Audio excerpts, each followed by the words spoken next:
Hi everybody. Can you guys hear and see me okay?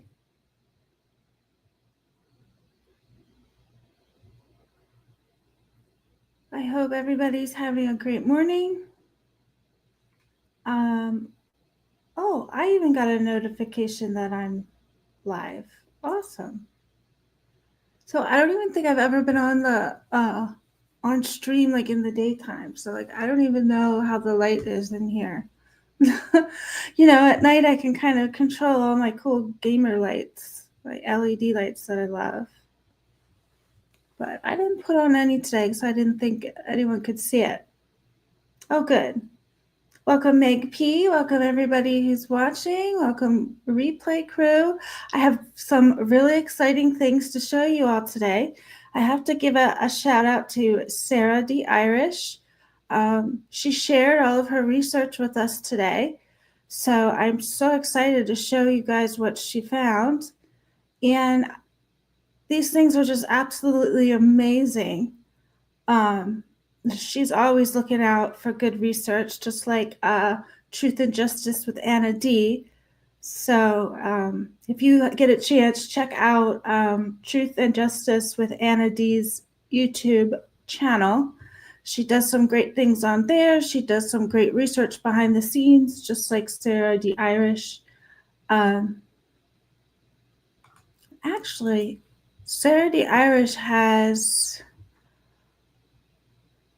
a Reddit that has a lot of great information on it. So I'm going to share that too before we get started. I have a few videos to show you. Wait, is that the right one? I don't think that's the Reddit thing. Oh no, here it is. Here it is. I want to.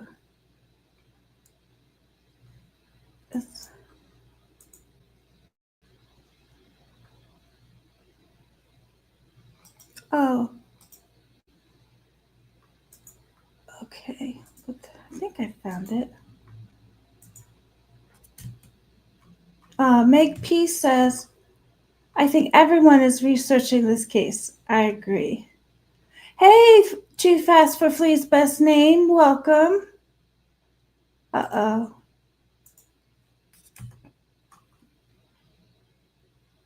I don't think that even worked.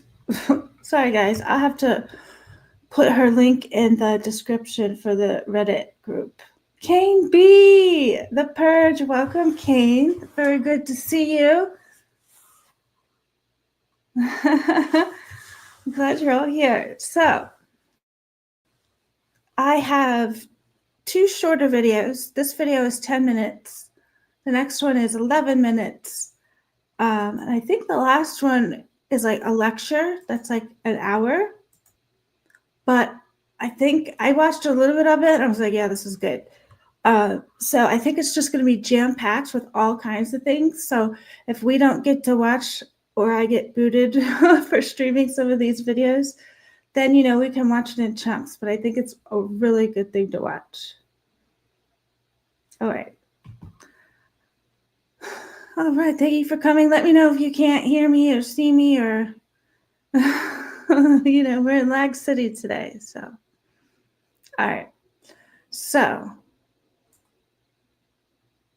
oh, Meg P. Meg P says I was doing dishes with my sock gloves on. That poor guy. He was probably helping his mother washing the dishes because he was up, and then he happened to probably be playing with his leafy green substance afterward. I don't know. I could be very wrong. But okay, I hope that your sock gloves fit well and they did a great job. So, this video is called Shocking Truths About DNA Testing. This came out, this is like really new. This was uploaded February 12th, 2025. That was less than a month ago. In this clip, Professor Alan Jameson explains why DNA testing isn't as accurate as we think it is. His last name is Jameson? I could be wrong, but I listened to a little bit of this clip. I didn't listen to all of it. I'm like, yeah, this is good. I can't wait. And I think he sounds Irish. Well, that would make sense because Saturday Irish is from Ireland. But that's funny. It's Professor Jameson from Ireland. That is great. Oh, look, he's so cute. He's got a vest. I love it. I love it already. Vacuum cleaner with my attacker hoover. Isn't that, echoes of charity, echoes of clarity, welcome. Isn't that something else? So they say Brian was doing dishes with gloves on. And then they say if it was him in the house, he was vacuuming. Is this guy just helping around the house? They got the wrong guy because the guy cleans. Don't they have a service like Uber or DoorDash where people can just come clean, or they come walk your dogs, or they come and hang out with you, or there's cuddle buddy things? I don't know. Maybe he was on an app. All right. Let's watch this cute Professor Jameson in his vest. He's going to talk about the shocking truths about DNA testing. I'm going to hit play, and then let me know if it's too low, too high. I have to start over. DNA transfer is a big issue just now because it used to be when DNA started. Oh, he's definitely Irish. I love this already. All right, I got to go back. Did you guys hear that all right? All right, I'm just going to go. DNA transfer is a big issue just now because it used to be when DNA started, we had identifiable body fluids. The technique wasn't very sensitive, so it was blood, semen, saliva, that type of thing. So you could see what you were testing. Now we've got weapons, drug bags, things like that, where we're just swabbing. It's treatments, it's invisible. Some people call it touch DNA, and that's a misnomer because you. All right, can you still hear me? You don't hear it at all. Okay. Oh, maybe I can turn it up.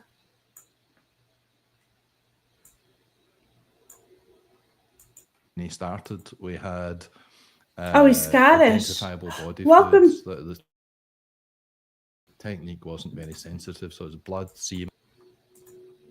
Welcome, Gene. So, oh, he's Scottish. Bye. Okay, so can you hear him?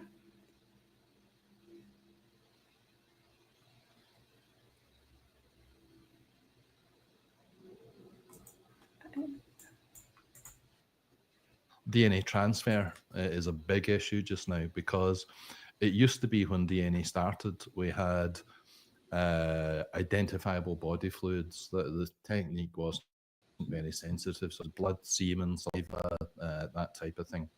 So you could see what you were testing.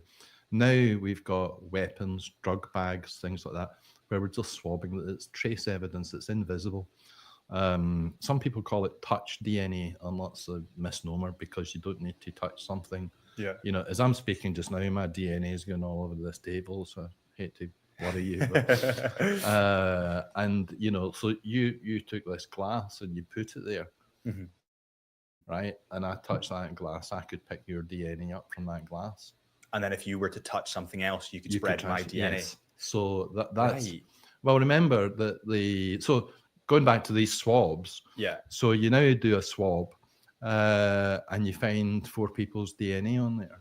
Now, you can't say who touched it if they touched it at all. You can't say what order the DNA was deposited. It could be in any one of them deposited the other 3. So that's the consequence of increasing the sensitivity of the DNA. I mean, DNA doesn't go about on its own, right? It's in cells, skin cells, and so on. So you get about, let's say, between 5 and 10,000 cells on the head of a pin. We can produce a profile from about 10 of those. Does it get to a point where it's too sensitive? In my view, yes. Because I mean, it blurs the lines, right? Sorry? It blurs the lines. Well, of course, because now when you've got the blood, semen, saliva, there's a connection with a fluid, which is normally a connection then to the crime. But there may be no connection to the crime with the techniques we're currently using. So it's leading you down a path that is probably, or not probably, but maybe incorrect. Well, as well as that, once you get to that level, you're also talking about mostly mixtures of DNA. For the reasons I've just said. You touch something, I touch something, now we've mixed our DNA, we move on to something else. You know, I remember when I was the head of the police lab in 1990 something, right? And I warned about this, that this increasing sensitivity would lead to miscarriages of justice. And so what's happening is that the public remember new DNA, like when it came in, it was, you know, the magic bullet. Oh, we've got his DNA, therefore it must be him that's the criminal, right? But now, as I've explained, the DNA, your DNA gets places you've never been. That's now become a bit of a phrase everywhere, but I'm patenting it. Your DNA gets places you've never been. Because the example I gave is I shake your hand, go into my car, I've put your DNA in my car, you've never been there. So that creates a real problem. And so from the lawyer's point of view, for the prosecution, what they've got to do now is make a consistent story, not just from the DNA, which is why we went through a phase of some saying, oh, we'd never prosecute on DNA alone. Well, I've kind of seen them prosecuting on DNA alone. So, and that's dangerous. And when we come to mixtures, that introduces a whole new level of complexity. Because I mentioned, you know, our DNA on the glass. So let's say your DNA, or it's just labels I'm using here, your DNA is AB and mine's CD. Okay. So when we make a swab of that glass and look at it in the lab, we see ABCD. So yeah, you could be a contributor to that mixture, and so could I, right? But what about B? If they're a suspect, they could also have contributed to that DNA, even though they actually didn't. So is the DNA not specific to the person? Is it more like a... Well, yes and no. But remember, we're mixing people's DNA, and so you produce new profiles. And the example I've just given there, when we mix, excuse me, ABCD, you can now get who could be a contributor. AB, CD, AC, BD, and BC. So from that simple mixture, you've now produced 6 suspect profiles. Yeah. Now that's just in one area and with a 2-person mixture. Right. So imagine now, it's not just one area, it's not just the AC area, the other 16 or 20 odd. Once you do that, if you imagine you've created 6 to the 16th or 20th, you go into the billions and trillions of false positives. In other words, profiles that could be considered as contributors, but they're not actual contributors. So you produce more false positives than you produce actual correct results. And would the police kind of put, so they've got the DNA evidence, and then they would match that with who is the suspects? Well, in fact, that's now what's happening, because let's say that there's software that they're using now, probabilistic called probabilistic genotyping software, and it uses statistics.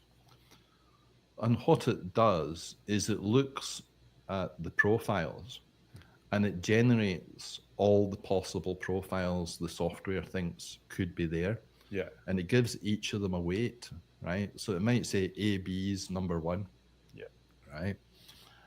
But since BC is also a possible genotype, it will also give that a positive weight.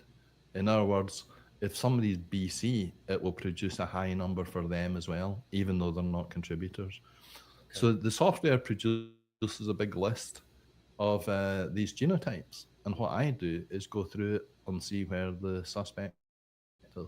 And I've got one just now where he's about 14th on the list. Jesus. So you need to work your way down every single, yeah, so it's a lot of work, but it's harder work if he goes to jail, and he shouldn't be.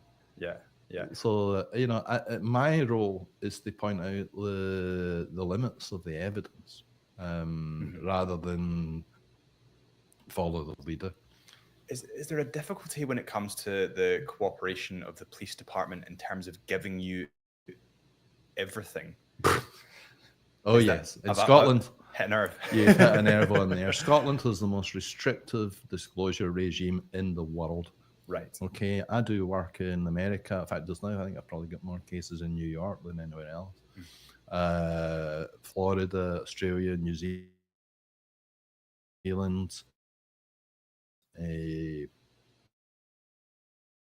and the tradition and the correct tradition, the right way to do things, is that the lab should turn over their case files, because that logs everything that they've done, the tests they've done, the results they've done, and allows us to examine it. Yeah. In Scotland, they don't do that. Right. And we've had I mean, it's on our website. We've had correspondence with the Justice Minister, and everybody's just Teflon shoulders. Oh, it's nothing to do with us. Right. And it's the problem. Well, there's two problems. One, the Scottish Police Authority. They're the proximal problem, if you like. I mean, it's them that are saying, no, you're not getting this. Mm-hmm. But I think beyond that is the Justice Minister, who just needs to say to the Scottish Police Authority, just give them the results like every other country in the world, right? So, but nobody's listening.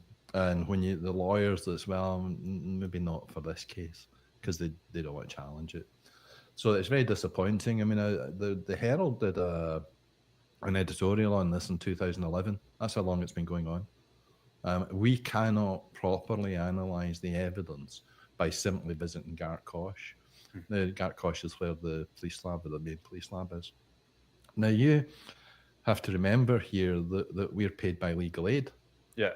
So the Scottish government are paying, the taxpayer, are paying for the Scottish Police Authority to examine this evidence that's going to determine whether somebody goes to jail or not, right?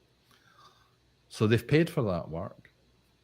But now when we ask to see it on behalf of the defendant, they say, no, you've got to come to us. So we can't copy it even when we're there. And this only came about when Police Scotland came about, incidentally. It used to be the individual police forces were okay. So, but now I can't, and my colleagues can't discuss it because we can't see it. We can't put it in front of us and discuss it, right? So, and we're supposed to have this so-called peer review, where it's not just one scientist is looking at it, it's two scientists. Is that to remove bias or prejudice? Or... Yeah, well, it's more expertise as well. Yeah. You know, I don't know everything. Nearly everything. And so it's appalling and absurd that in 2024 that we have the most restrictive disclosure rules for scientific evidence in the world, and yet nobody seems to care. It's bizarre. Wow. That was very informative. Social Security began in 1935, and for almost the first 50 years of the program, That was loud.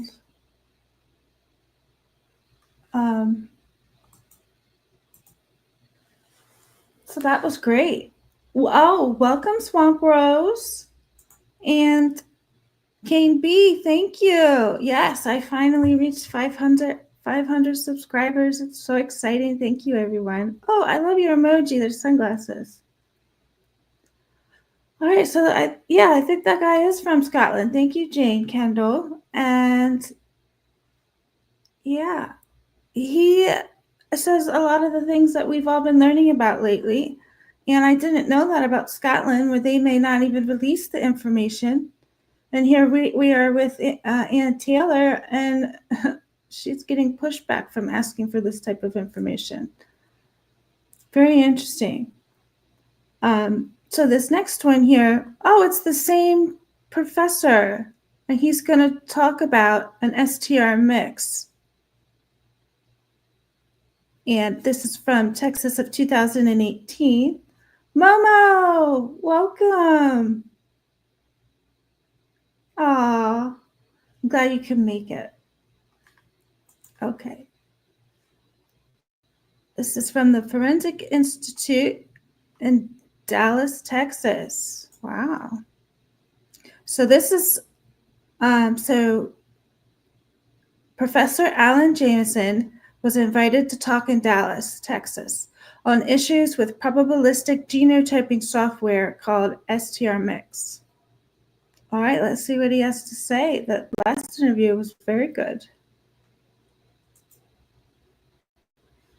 Uh-oh, I'm pressing buttons.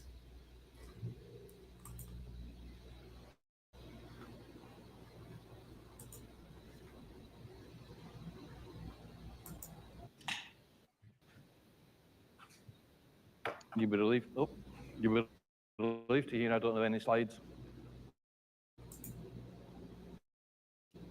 I feel somewhat at a disadvantage having travelled for 13 hours from Glasgow and had 2 hours sleep in the last while. I've discovered by now that I'm not from around here. I gave evidence in New York, and a lawyer wrote on there that the jury found my... Oh yeah, I just want to pause it for a minute. I thought that was a really funny joke because, you know, I'm not from Texas, obviously, but there's also a charm about, you know, Southern accents, and Texas is a very charming one. And then you have this other guy up here that has another unique accent. So I thought that was a very funny, cute joke. And welcome, Miss Potts. I just paused it. I'll start over because he just started so we can all hear his cute joke again. But welcome, Miss Potts. Good to see you. All right, so we're starting over one more time.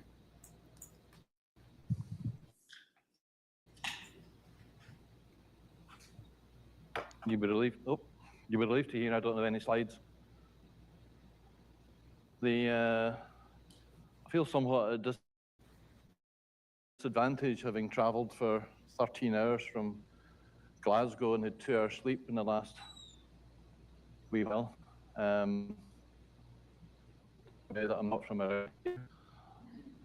I gave evidence in New York, and a lawyer wrote on there that the jury found my accent on DNA was disturbing the jury.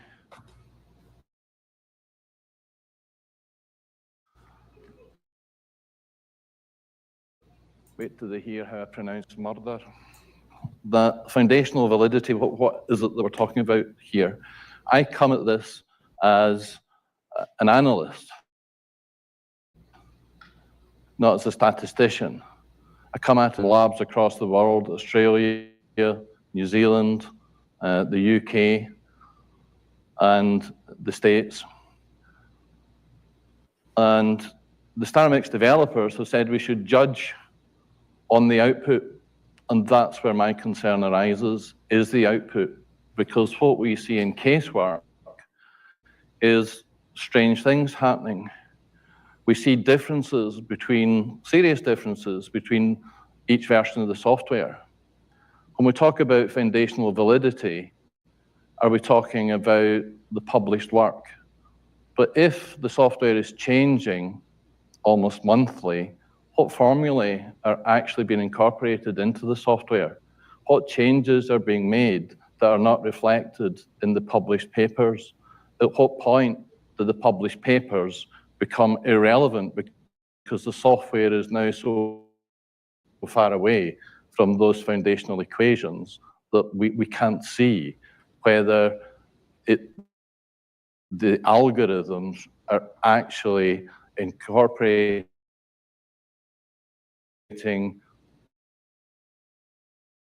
the public with not having access. I understand why there's resistance to that, but just showing it to the defense is not peer review. There's a practical problem there.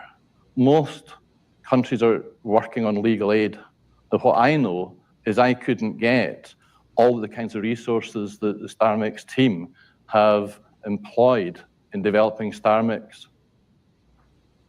We can't get software developers. We can't get a range of expertise deployed. Where peer review, which is oft quoted in court as simply being published work, where peer review fails is in the court. Peer review to a court means that the scientific community has agreed it. I spoke to a solicitor who was actually really surprised that peer review for a published paper was 2 or 3 people. He thought there were hundreds of people involved in peer review. You know, and I know that peer review is actually the beginning of peer review. What you know is that you cannot respond to every single paper that comes out in probabilistic genotyping over the last few years. So scientists can do several things. They can ignore it. They can try to repeat the work, which we can't because we don't know star mix.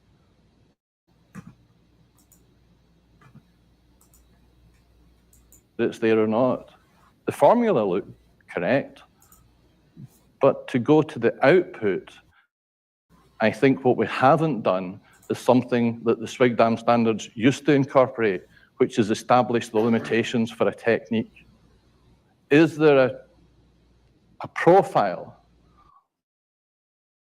that's so pathetic that you should never look at it at all? Just having a low likelihood ratio means nothing to a jury. We know that different profiles, different mixtures, will have a range of LRs depending on the quality of the profile.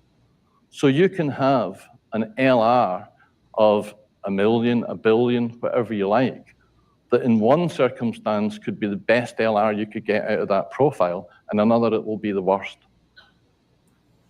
What do we do when we can't deconvolute, when in fact the suspect does not appear in the top 10? We have a case just now where that is the case. But now that you plug the defendant's profile in, we get a high likelihood ratio, yet you as an analyst couldn't find that profile. The recent paper that's been distributed says that it's just a tool, that you've got to use your experience as well. I find that contradictory. On the one hand, we're saying we're removing subjectivity. On the other, we're saying this is just a tool that the analyst has to use their experience to determine whether StarMix has got it right. If the analyst determines that StarMix has got it wrong, does that mean the program's not working? If it's not working, limits have yet to be established. One of the published papers, the 17 labs, well, I can give you one research experiment. Send the same sample to those 17 different laboratories and see if we get the same likelihood ratio. You've got the facility to do that. The court would expect that a sample submitted to any scientific laboratory, the results generated by that laboratory would be the same. It wouldn't matter which laboratory you send it to. Are you in Texas going to be able to say that it doesn't matter which laboratory you send your DNA mixture to, you will get the same likelihood ratio, no matter which lab you send it to? There will be limits. The Joanne's paper in 2015 and John's comments today show, and I agree with, the fact that the biggest variability is coming from the pre-StarMix stage. That's a massive issue because it's easy for the defense to say, how do we know whether this was one of the low times or one of the high times? So we have to see whether this is the appropriate tool to use with this clumsy process that is capillary zone electrophoresis. We can't take the fuel from the petrol station down the road. What do you call it? Gas, I think it was separated by a common language. You can't take gas from the fuel station down the road and put it in a Formula One car and expect it to work. You can't take a Formula One engine and put it in your family car and expect it to work. And one of the issues I have with validation in laboratories is you're taking the post-electrophoresis data and plugging it into StarMix. That's not how casework works. Casework begins at extraction and finishes with your interpretation. What you need to do, what I would expect you to do, is to validate the entire process from start to finish and show that you get consistent results from start to finish. Don't just take the components and think you can plug them together and they're all going to work the same as they work separately. Talking of Formula One, I remember David Coulthard. I don't know how much Formula One's affected across here. I know there's an American Grand Prix, but anyway, David Coulthard used to have a real problem getting off the start line. And the reason why he did was because the engineering team, although they'd done all of the separate components of taking a car to the grid line, they had never done them all together.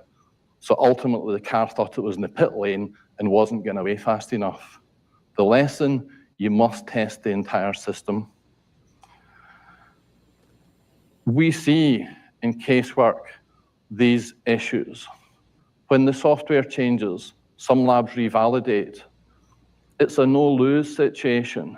If the result changes, we say that must have been because of the change. There's a hypothesized explanation goes into the validation, but there is no test to see if that explanation is correct. If the result is the same, then in fact it's consistent with the previous version, so that's okay. Well, what does that actually mean then? What was the change, and how do you know you haven't actually put a bug in that under some conditions is actually going to produce a false result? So it's the progress from this initial formula, which we may or may not accept, to a software program which is constantly changing and relating that starting position to the final position. It's supposed to be a support tool. I know that we can spend 4 or 5 hours per EPG, and that I think is one advantage that we have, is that we can spend a lot of time on one EPG.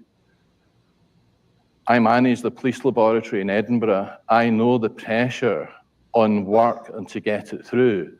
I know that true allele, for example, is marketed as let's get this. Not how StarMix has been marketed. It's deconvolute more profiles. But in my opinion, the profiles that we haven't are those where we can actually see a major, even if it's not at all of the loci. 2 minutes. I'll just stop now. Thank you very much for listening.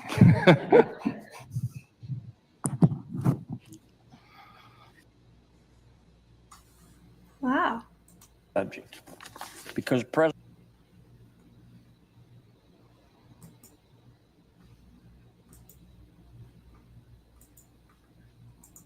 What do you guys think of that? Uh-oh. What happened here?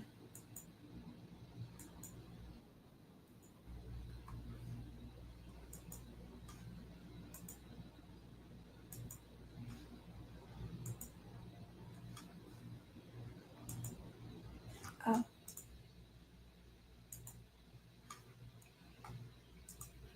Well, that was pretty interesting. Professor Alan Jameson seems very knowledgeable.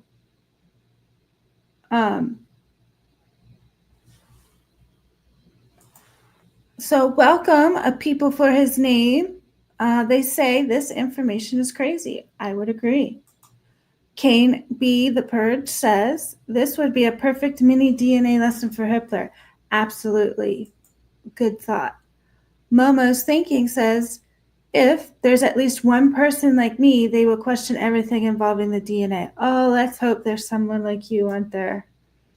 King B says, I'm going to be talking in a Scottish accent all day. Yeah, Kate, I think I saw that you are scheduled to go live later. Can you can we hear it on your live? There's still hope, fingers crossed. A People for His Name says, do you honestly think Hitler cares to know? Very good point. He is kicking everything around the road to the appeals court. Yes, he is. I think it's very interesting what Professor Jameson was saying, because he's saying, in my opinion, the entire process is wrong, and that it needs to be looked at as a process instead of just these components that you stick in a slot. And I think that was amazing when he said, you can test the DNA, but sometimes you might get a low match. Other times you might get a high match. And the most significant thing that stood out to me was he said something about how the lab is able to get a profile, but they would have never been able to find it unless they found the suspect. Which means to me there must be some connection or relationship to having a profile and having a suspect, that somehow it could influence the source profile in a false positive type of way.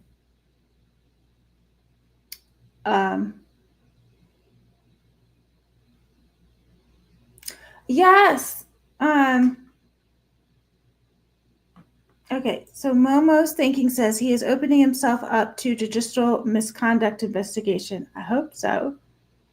Meg P says, I don't trust Hitler, but I hope he proves me wrong. And A People for His Name says it's completely unstandardized. I think you're correct. Let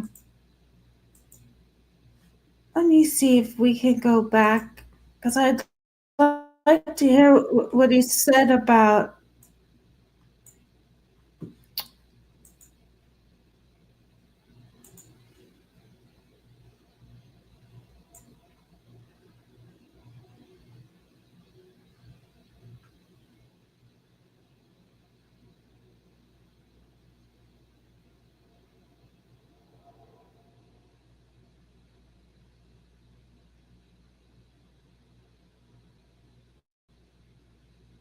okay, I think it was here.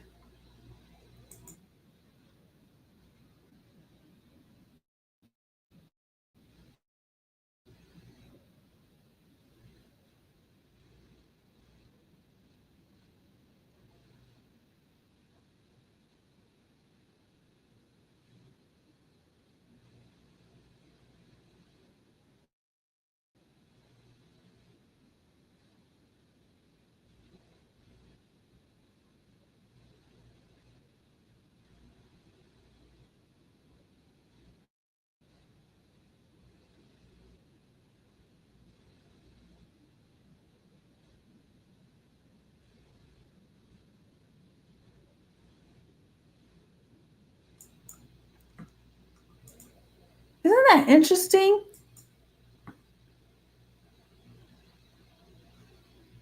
That the suspect could be lower on the lower likelihood ratio. It's not even coming up in your top 14. But then when you do happen to plug in your defendant's DNA, somehow the likelihood ratio increases. That sounds like an anomaly that would create a false positive for sure.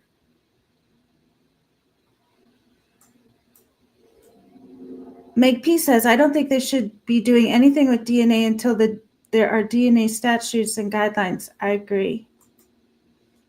Kane B says, not touch DNA anyway. Yeah.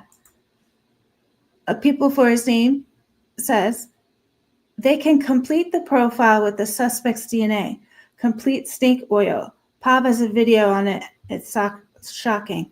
Yes, Pav does very well, I think, in my opinion, of explaining some of these DNA things. So Momo's thinking says, touch DNA has to be planted or secondary touch, in my opinion. I would think you're right.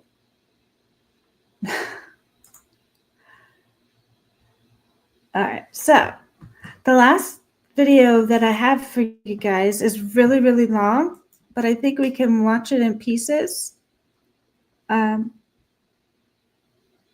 This one is presented by Carrie Wood, the Assistant Public Defender, Appellate Division in Hamilton County Public Defender, and Nathan Adams, System Engineer, Forensic Biomatics.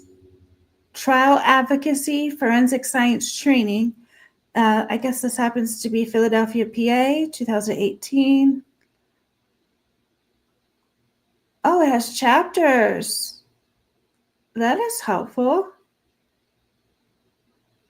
All right, so why don't we watch like a few minutes of it, and then I'll pause it and we can see what we think about it. Okay. Too Fast for Fleas says with STR markers, with STR, markers are less likely to be mistaken since there are less. With SMP, you can make 1,000 more people match. Right. Yep. Says a people for his name. It's all based on statistics at the end of the day. Imagine going to death row and a statistical outcome. Yeah. Okay. So this is titled Cross-Examination of the State's DNA Expert. This should be very interesting because there will be, I think, a scathing cross-examination of the state's DNA expert in this case. I hope Bickle Barlow just goes wild on it, goes ham. Like, let's get this scathing cross-examination underway. Okay. NACDL is the Association of the Nation's Criminal Defense Bar.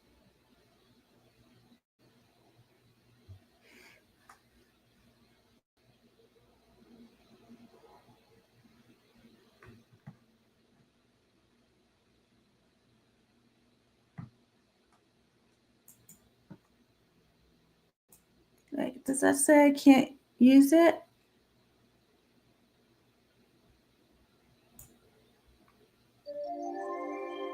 NACDL is the Association of the Nation's Criminal Defense Bar.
Does that mean I can't use it? Like, we just want to watch it for educational purposes.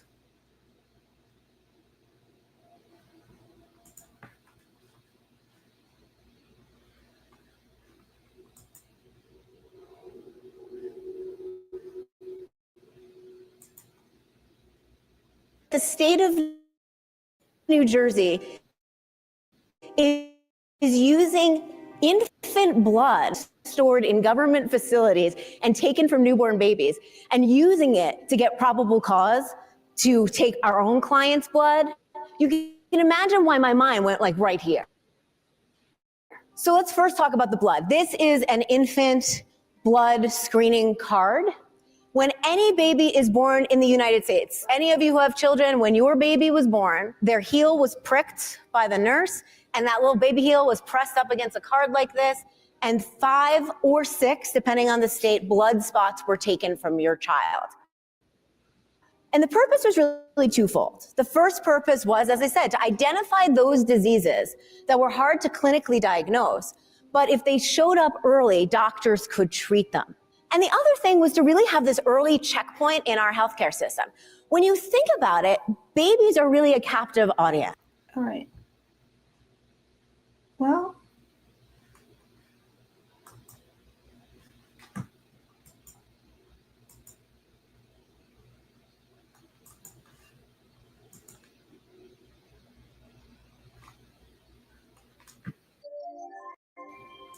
NACDL is the Association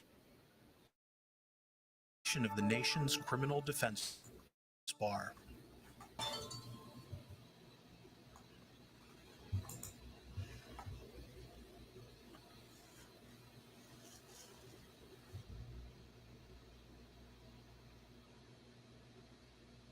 My name's Nathan Adams. I work for a DNA consulting firm out of Dayton, Ohio. We do just forensic biology consulting.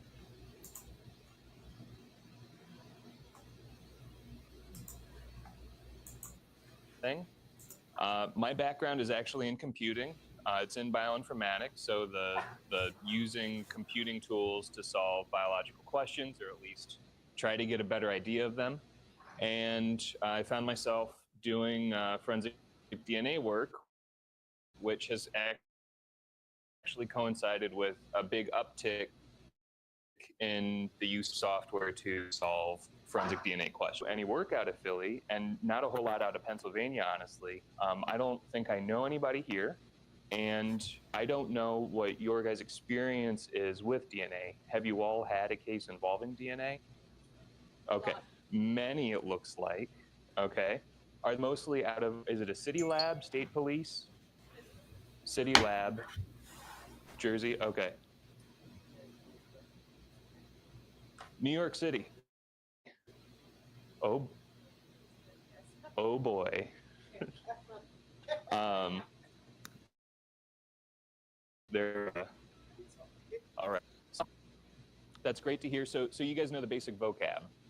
Okay. I don't want to spend a whole lot of time on that then. And I think that would gives you guys, that means you guys have the tools that you need to ask questions. If you want to go a little bit further down than it sounds like we're going, don't be afraid to say back up. And let's talk about that a little bit more. So. Hi, Preston. Welcome. So it sounds like you should all be familiar with the basic stages of DNA analysis. You got to get the sample in the lab. Once you get the evidence items in the lab, you need to identify, sorry, I don't want to block the screen or Carrie. So I'm going to fidget around until I find a sweet spot.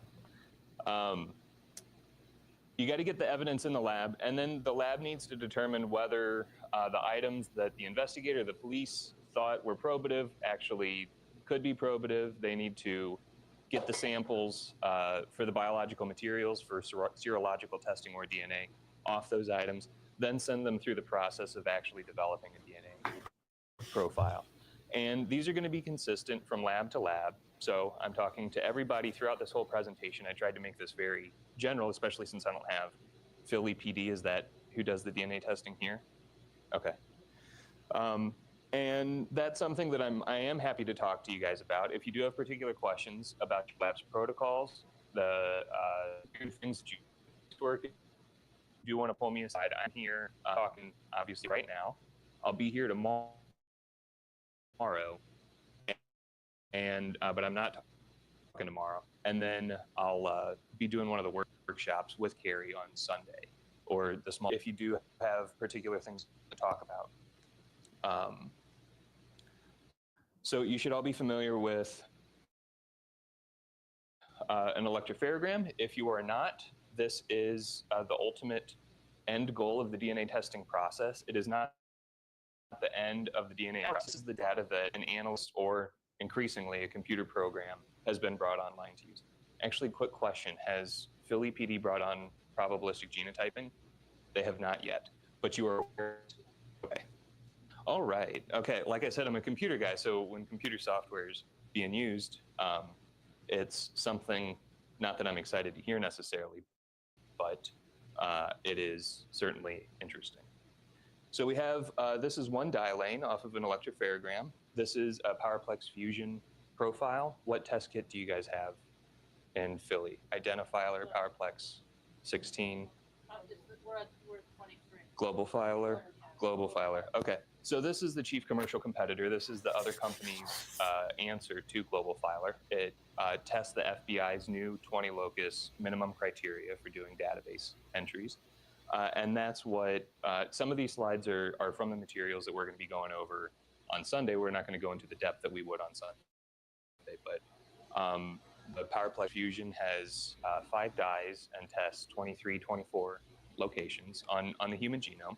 And the profile, for example, at this D3 locus, 1417, at the D1, 1517.3, is going to be used to associate it with, to see if it could be associated with a particular person, if that's a reasonable explanation of the evidence, if that person also has a 14, 17, 15, 17.3. But in order to get there, we got to go through a lot of stages. And I'm going to be emphasizing, I'm going to be talking about things that it sounds like a lot of you are familiar with in terms of the DNA testing process. But hopefully I'm going to be emphasizing things that you either knew were going on or are recent developments in the field. Especially if you work with just one lab, you might not be aware necessarily of what other labs are doing, where the state of the field currently is or where it's heading. There's about 200 forensic DNA labs in the United States alone. Everybody does things a little bit differently. And I don't know if Phil is a generally not so great lab, somewhere in the middle, but if you do share information, insights, this is the full profile for this PowerPlex Fusion. This is a reference sample. That's going to be the single source profile that's generated from a buccal swab in this particular case. And it's going to be used as a comparison to any evidentiary items that the laboratory, perhaps on request from the police or the prosecutor, to compare a particular person to that evidentiary item. And we can, if we look at all of the peaks, we see that most loci have 2 peaks, locations of each copy of the chromosome. Men have 1 X and 1 Y at amylogenin. There are loci with just a single peak, this penta-D locus, which Global Filer does not test for, but this one does. So that's homozygous, 2 copies of the same allele. Down here, if you've looked at a couple Global Filer profiles, you should be familiar that they have Y chromosome DNA as well. Since this is a male profile, you'll see a peak at the DY loci. This particular kit only has 1 Y locus included in statistics, so that can be confused. Some of the things from to a sample. So this is a random match probability. This is something that has come around in the past year or 2 as labs have transitioned to these new test kits like Global Filer or Fusion.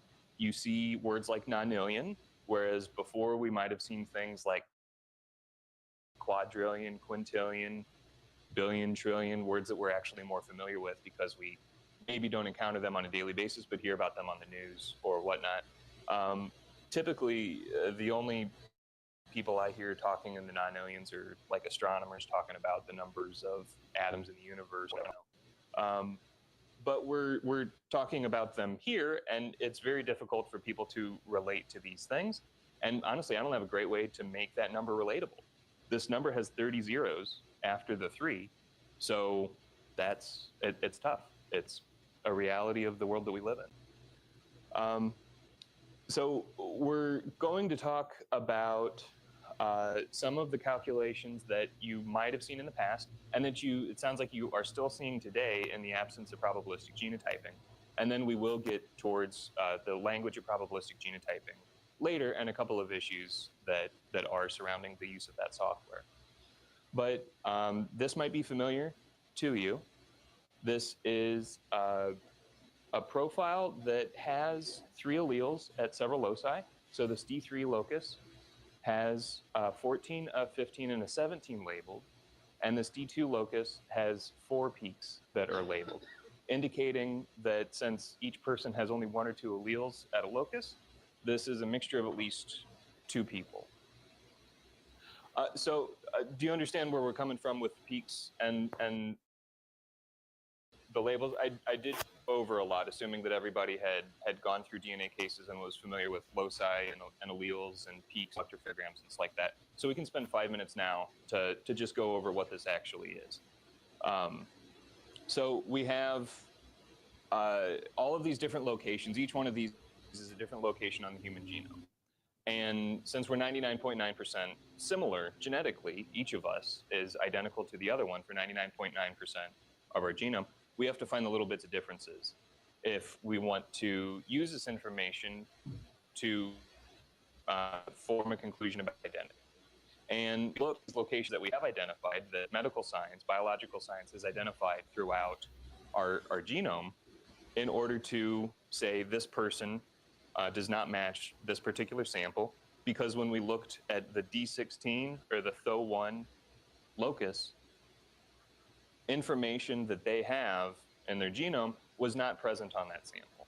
So this entire chart is a very small representation of all of the genetic information in each of our cells. And since each of our cells that has a nucleus at least has 2 copies of each chromosome, we're going to have 1 or 2 alleles. This is simply a readout of all possible alleles along this line, and wherever we know that if there's a peak in this location of a small pattern of DNA. So most of these are 5 nucleotides, A's, G's, C's, and T's that compose the whole genome. So how accurate is a 14 or is a 14 maybe a 13? How accurate are we? How accurate is this information? So we've gotten we've gotten really good at, sorry, the question was how good is reading these samples? We've gotten really good at developing profiles from a buccal swab, from a blood stain, from something taken directly from an individual. If there's a lot of DNA, then there's a lot of information. These peaks are tall. We're confident that they're tall. They're not low-level peaks down there. So we're pretty good if you get a buccal swab or a blood draw from somebody. As the quantity of DNA decreases, the age of that sample, if time, different factors have degraded the sample, then these peaks are going to get smaller. If you add more people to that sample, there's going to be more peaks. Maybe it's hard to pull out who contributed what portion of the DNA. So there's a lot of factors that complicate this. We're really good at doing buccal swabs. We're less good at doing 2-person mixtures where it looks like 2 people might have contributed different amounts. Because we are stacking, it looks like we probably can separate who's in this particular mixture, at least for this dye lane. Or if we can't do that, maybe for this low guy, because he's got these really short peaks, maybe not all of his peaks actually showed up. Maybe some of them are too close to the baseline for us to see that. And maybe he has a peak here at the 15, but we can only see that because the guy who gave most of the DNA has a 14 and a 17. What if the guy who gave most of the DNA had a 15 too? That 15 would be masked by that tall 15. They stack on top of each other. We can't tell a 15 from a 15 from a 15. So it's easier to pull out the major contributor who contributed most of the DNA than it is for us to pull out the minor contributor. Now, what happens if two people contributed a little bit of DNA? So now we have one guy who gave a lot and two people who gave a little. Eventually, it's going to be hard for us to make any conclusions at all. And I'm hopefully going to be telling you where those lines are, where it becomes difficult. So at some point, interpreting these results is going to become unreliable. And my hope is that at the end of this hour and a half, is that you know a little bit more of where those lines lie. And when conclusions and statements about different analyses have been made, whether you should say, okay, well, that's the case, or you can push back. We don't know that to be true that the 14 and the 17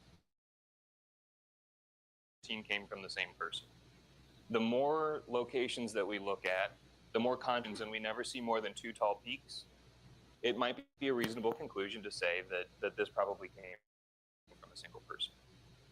If we see 19 locations where there's no more than 2 tall peaks, and then there's a 20th location with 3 tall peaks, then something's funny going on, because there's not many people who have 3 copies of any allele. They don't have 3 chromosomes. Most people don't. So something's going on. There's either 2 people in that mixture, or that person has some sort of genetic mutation. And then we go from there. So that's the idea. And sorry, sir, so what these peaks mean, these are correlated with the quantity of DNA that was in the original sample. The taller the peak, generally that means more DNA that you originally had to work with. So if you're swabbing a gigantic puddle of blood, you're likely to have a huge amount of DNA to work with. You should be getting very tall, reliable peaks. If you're swabbing the handle of a gun, then maybe you're only getting a couple cells off that. You might clear profile.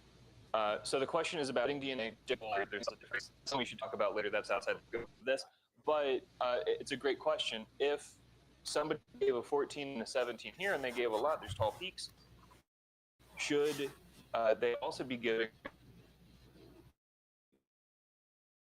D1 of our genome? Red blood cells don't have a nucleus, so there's none of this type of DNA. And sperm cells and eggs have only they only have 1 set of chromosomes each. So in all of our other cells, skin cells, brain cells, whatever cells, you're going to have the same amount of you're going to have 1 copy of and you're going to have 1 copy, on and on and on through all of the locations, every point in your genome, and unless there's a mutation, which are pretty rare. I've seen like 2. I've been working here for 5 years, the peak heights. So the questions about these small peaks down here, and there are artifacts associated with the testing processes that can generate peak. The artifacts of the testing process, the stochastic effect, the height of these peaks, because the 14, you said they would be exactly the same height if we contributed the same quantity, but there's going to be imbalances in the heights of these peaks. There's going to be small. Is the audio coming in and out for everybody?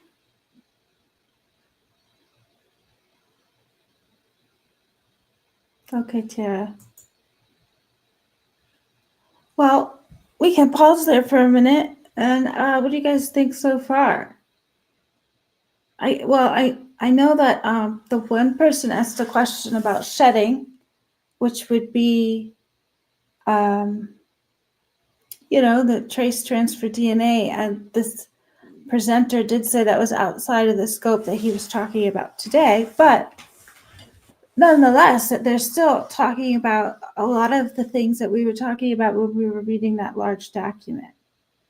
Okay, thank you, typically unique, and Momo's thinking, well, I guess we can't watch this one. I don't have the real internet yet, but I do think that first short video we watched, where we were first introduced to the Professor Alan Jameson, that was such a great example that he gave, where he said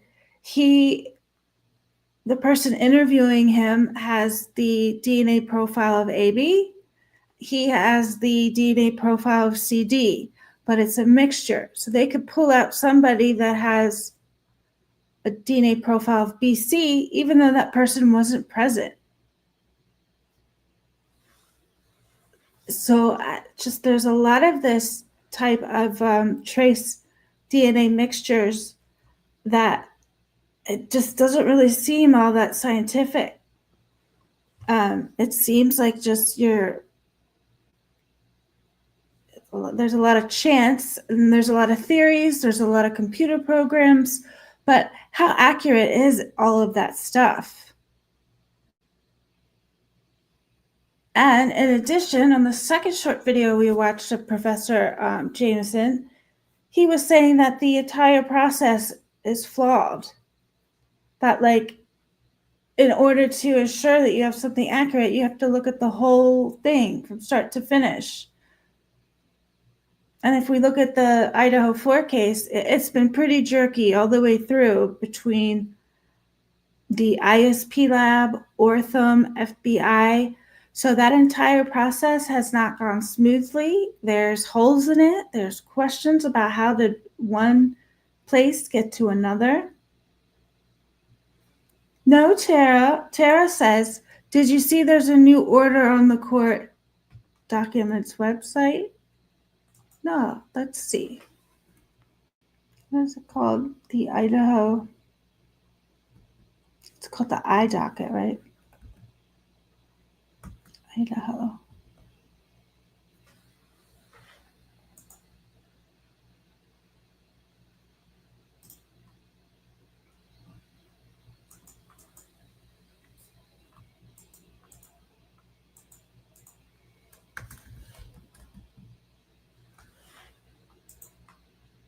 Here it is.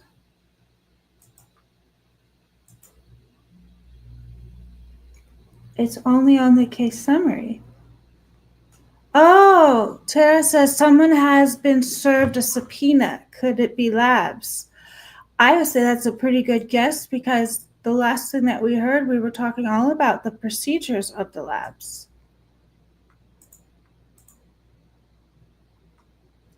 Do they have a case of interest? I should have,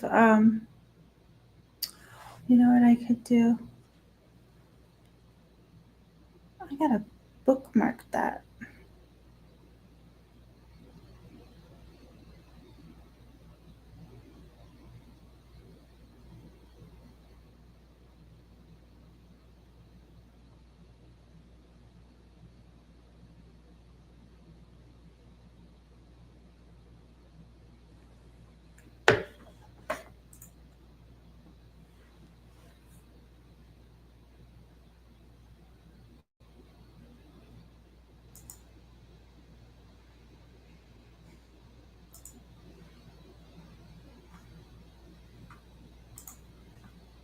Here we go. Found it.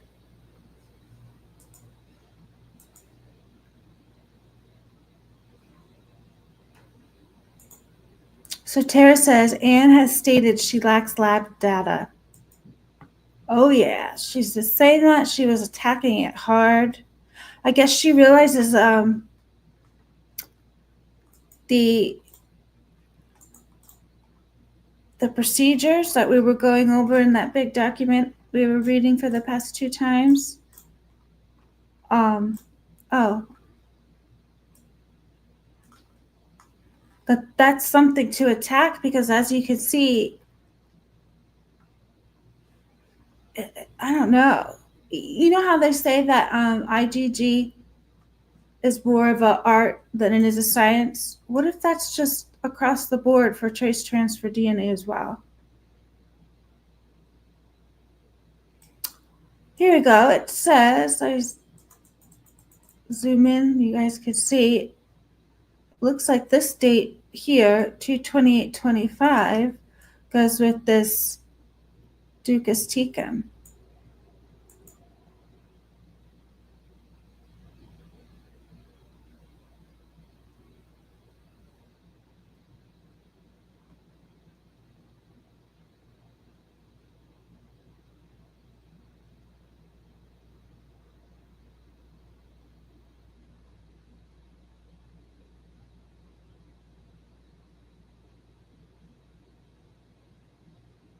Yeah, I would say lab data.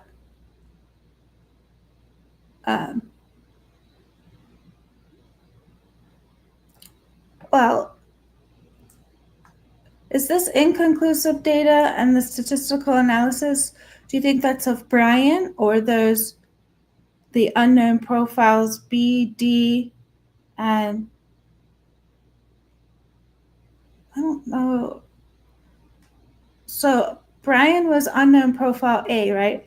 So we don't know who unknown profile B is because that was the blood on the handrail. We're not sure unknown male C, I don't think, and unknown male D was the blood on the gloves outside. So I don't know whether this inconclusive data and statistical analysis would be for those unknown profiles or if somebody wants to put these in Lemonade for Brian's data. And then here we have a subpoena sucus tecum. I don't know though. Could be anyone, just my guess. Tara says, yeah, I think that is a great guess. All right, let's see what else I can share with you guys. Hopefully it doesn't glitch out.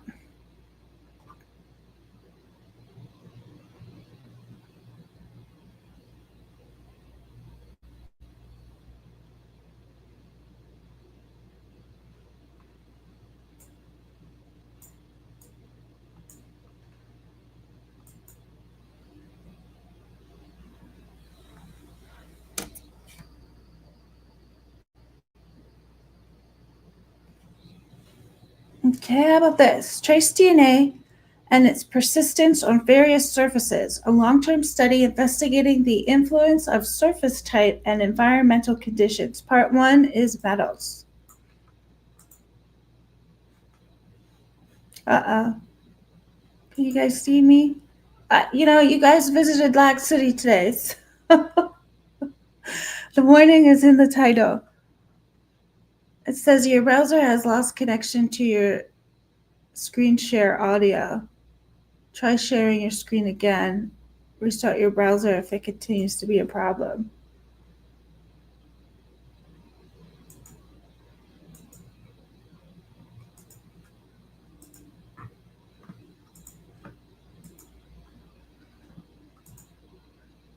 Okay, so this says trace DNA. So part 1 is the metals. This was written in May of 2024. So it's sort of recent. The highlights for this. Ooh. DNA has the capacity to persist on lead for up to 1 year. Poor persistence of DNA on copper is likely due to DNA damage, not PCR inhibition. Free cell DNA persists for longer than cellular DNA on metals. Rate of DNA loss is highly metal dependent. In many instances, environmental conditions did not influence DNA persistence. It is imperative for proper evidence triage that forensic biologists understand what kind of results to expect from certain evidence types submitted for DNA analysis. The persistence of trace DNA has been insufficiently investigated, and there is little data available pertaining to the persistence of DNA in different environmental conditions and on different materials. The goal of this study is to increase the available data on this topic, which would in turn help forensic biologists manage expectations when submitting specific evidence types for DNA testing.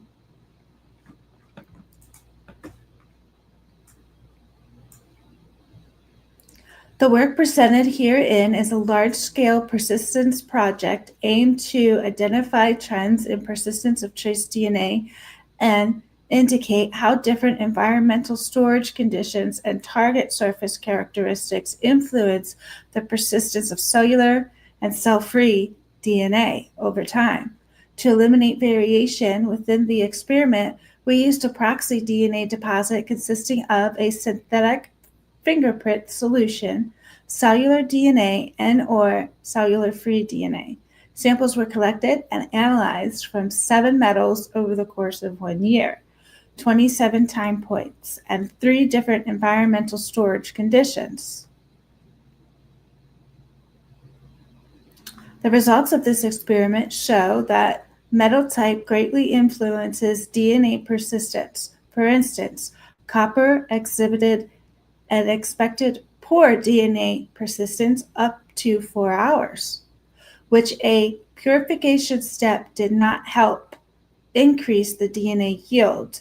Alternatively, DNA can persist for up to a year on lead on lead at levels potentially high enough to allow for forensic DNA testing.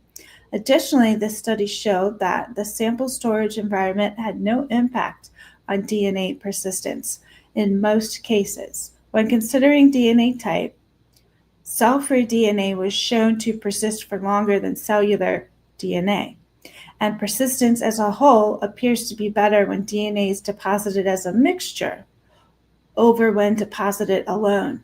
Unsurprisingly, it can be expected that DNA recovery rates from trace deposits will decrease over time. However, DNA decay is highly dependent on the metal surface and extremely variable at short time points, but slightly less variable as time since deposit disposition increases.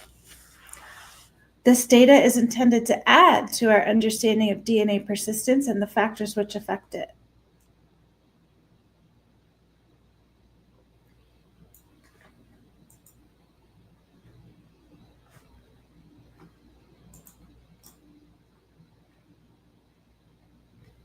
Welcome back, Meg P. So, introduction. In recent years, there has been a significant increase in the amount of published literature concerned with investigating DNA transfer, persistence, prevalence, and recovery.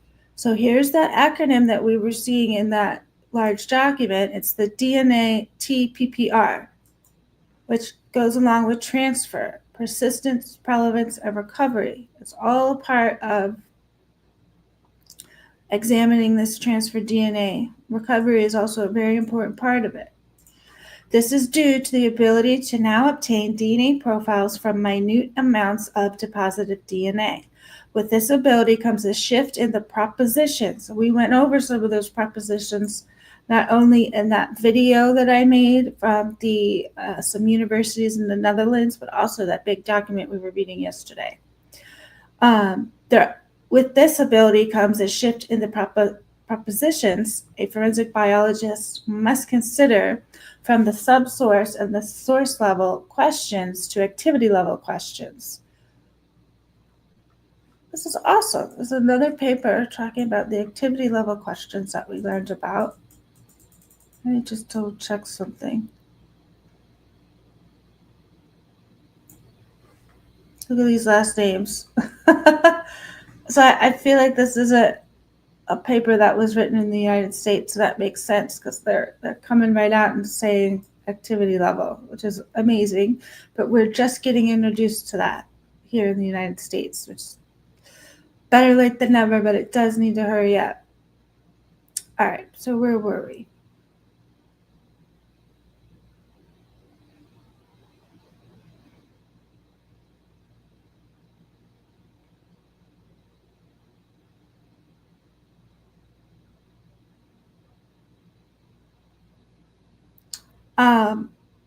Okay, it is a, oh, we're in a, we read that. Okay, so I think we're at introduction. Yeah. With this ability comes a shift in the propositions a forensic biologist must consider from the subsource and the source level questions to activity level questions.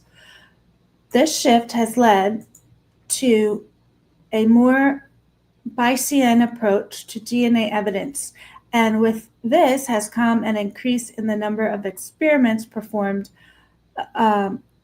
aiming to provide empirical data to support these kinds of networks. It is evident when reviewing the available literature that there is a lack of research exploring variables that affect the persistence of DNA in comparison to those that explore variables influencing DNA transfer. Though there is an abundance of research that investigates transfer and persistence together, very few attempts to examine persistence on its own have been made. Additionally, even fewer investigate the persistence of trace DNA.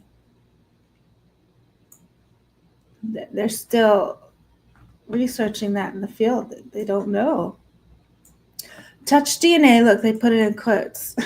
I guess they're trying to use a term that people know, but they don't really want to use that because, as we know, it doesn't even describe what the complexity of what we're talking about with trace DNA. Touch DNA, quote unquote, is a term often used to define DNA samples obtained in absence of a body fluid. This, however, implies a mode of deposition of the DNA deposit of the DNA that often cannot be definitively confirmed. Thus, we will use the term trace DNA, which will refer to DNA not associated with a body fluid, making no inference to the action which led to its deposition, or the quality or quantity of the DNA deposited. The current understanding of trace DNA is still limited, but increasing rapidly. Current trace DNA deposits are recognized to contain fingerprint secretion, cellular data, the nucleotide and enucleate, and cell-free DNA, amongst other possible constituents such as foreign background data and creams. Designing DNA TPPR experiments such that the components of trace DNA samples can be observed whilst minimizing the impact transfer variables have on persistence observations is a complicated task. This is because of the inherent difficulty in designing experiments which accurately represent real case circumstances and allow for the separation of variables that affect the transfer of DNA to an object and variables that affect DNA persistence on an object, so only the variables that affect persistence are being measured. One study in particular, conducted by Raymond et al., pioneered research solely focused on investigating the influence specific variables have on DNA persistence. In their study, Raymond et al. Highlighted the need to limit or control the amount of transfer variables involved in persistence studies, and the need for this has been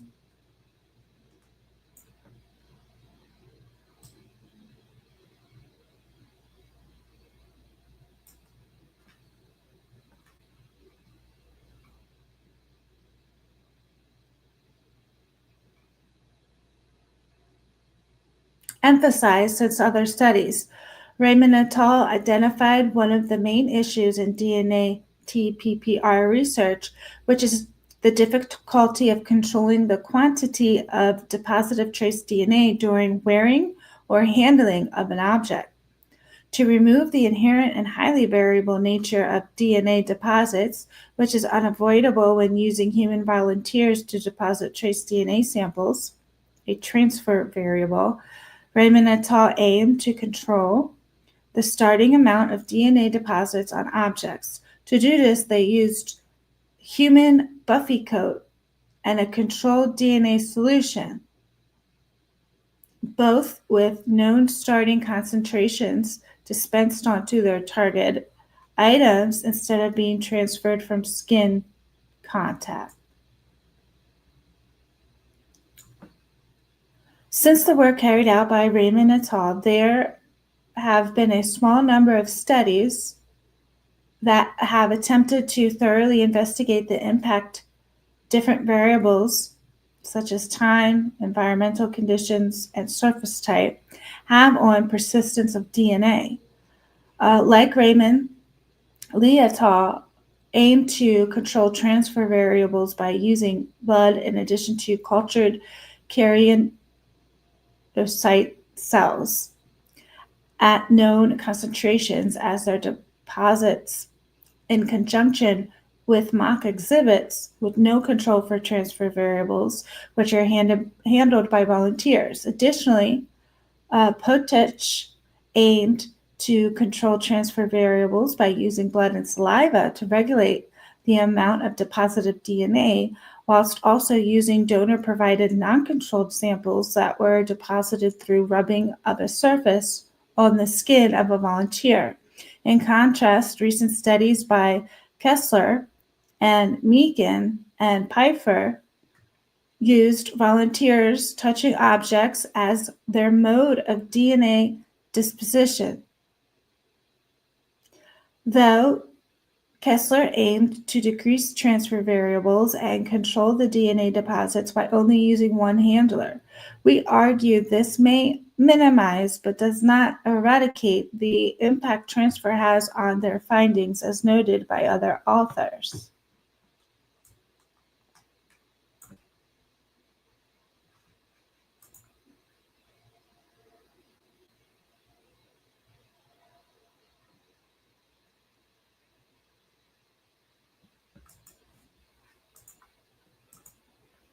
Although the aforementioned studies focus on the investigation of variables affecting persistence, each one controls for different variables.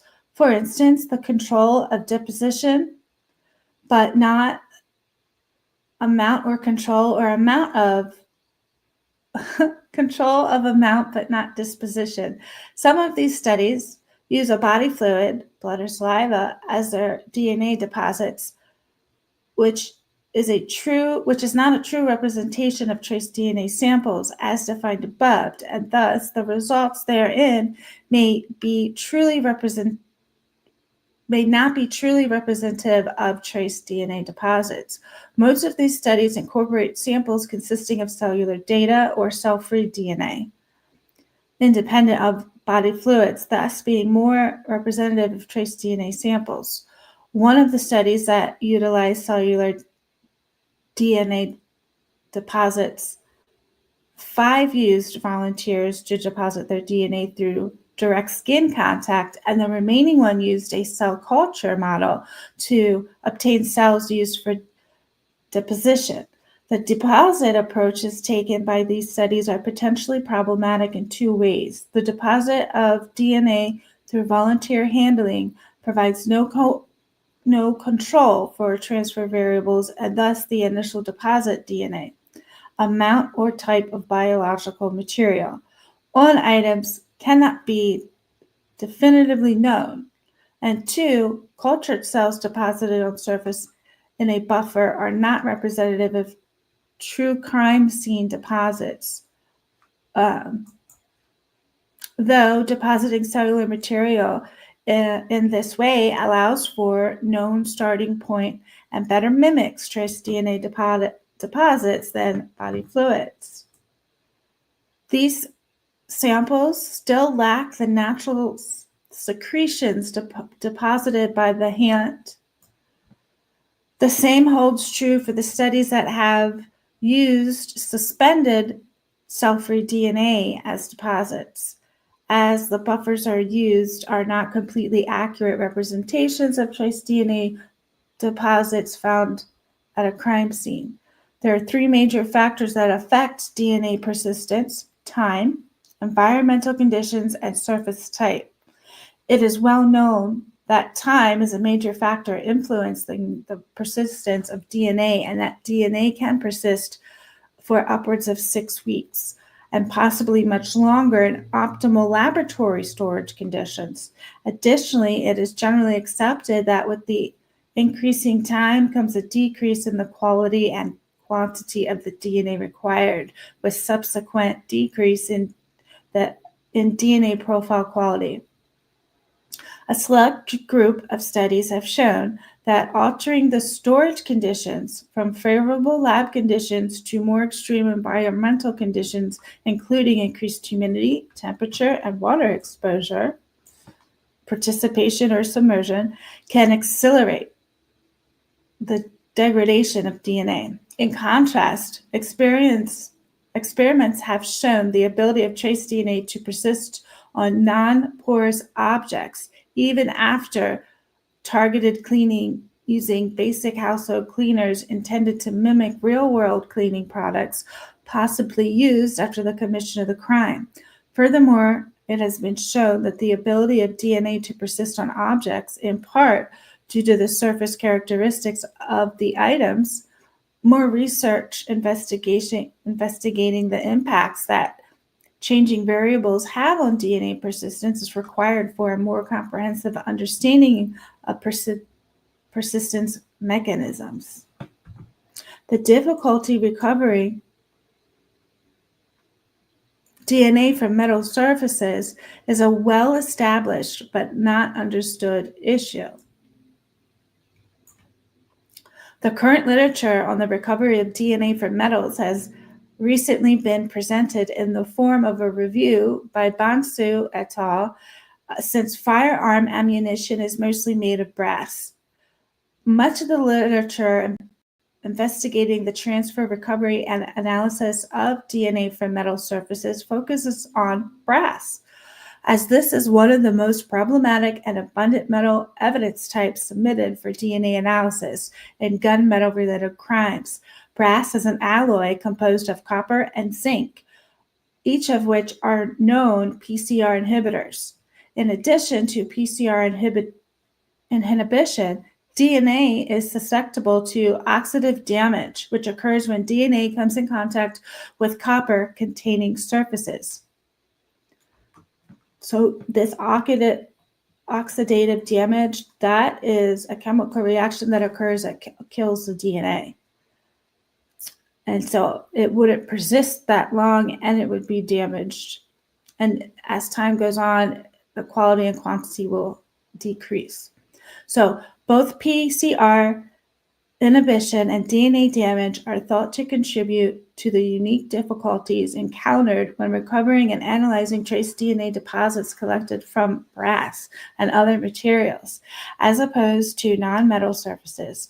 Though brass is a metal of great interest in forensic investigations, some publications explore the recovery of trace DNA from other metals, which are common in non-gun-related crimes, such as the instance of homicide, theft of metals, cables, wires, terrorism, and the use of improvised explosive devices, IEDs, and wildlife crime, all of which demonstrate the unique difficulties in recovering DNA from metals. Previous work has introduced a protocol to depositing a trace DNA proxy, which aims to reduce the intrinsic variability commonly associated with deposits used for DNA TPRR studies.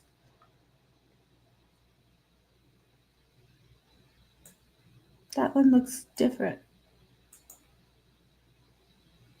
I thought it was TPPR. This must be something different. Anyway, the synthetic solution is adaptable, reproducible, and customizable, whilst remaining as representative of natural samples as possible. In this work, we use this proxy instead of donor-provided trace DNA samples to investigate the persistence of cellular and cell-free DNA over time on different surfaces and under different environmental conditions.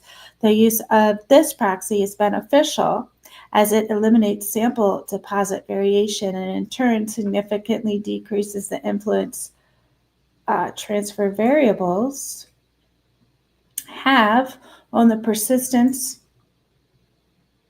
variables investigated. No, sorry.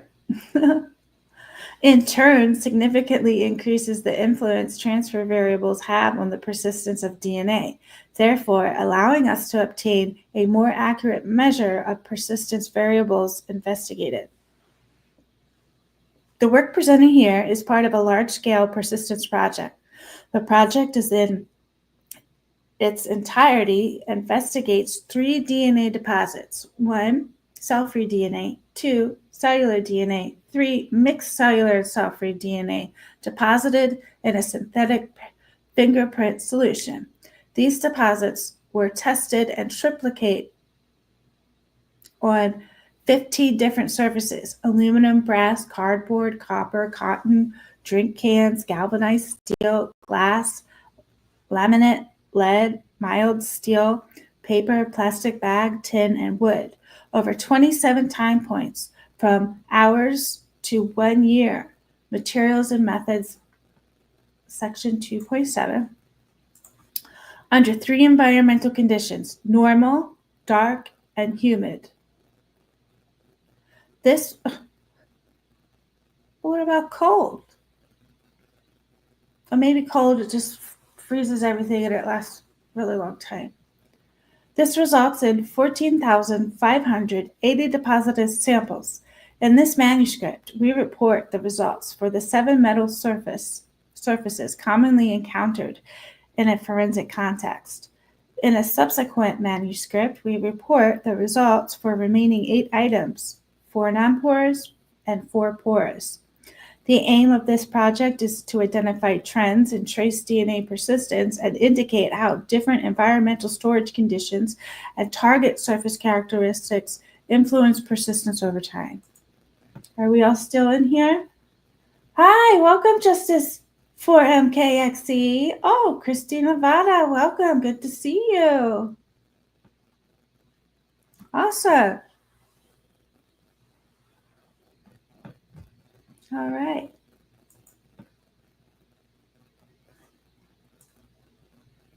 Now we're at the materials and methods. Sample DNA. The cell-free component used for this study came out from rainbow trout. Wow, which were donated by local fishermen. The trout livers were removed and the DNA was extracted from them using a standard phenylchloroform protocol. The extracted DNA was stored in 10 mm EB buffer. Not really sure what that solution is. And frozen until required. Okay. The extracted DNA was sonicated for 30 minutes in order to reduce the molecular weight, making it more representative of cell-free DNA found in trace DNA samples deposited through touch. Electrophoresis determined that sonicated product produced a stock of trout cell-free DNA with fragments largely grouped in 400 to 600 BP range. All right, so mouse embryonic fibroblasts, MEFs, were donated to this project by the School of Life Sciences at the University of Dundee. Is that in Australia? Tara, do you have a University of Dundee? Cells were removed from tissue culture flasks by typinization and washed 3 times in phosphate buffered saline, BPS, by centrifugation, cell concentration was determined by staining with 4 a solution containing nuclei in a hamocytometer. Curious, what is that?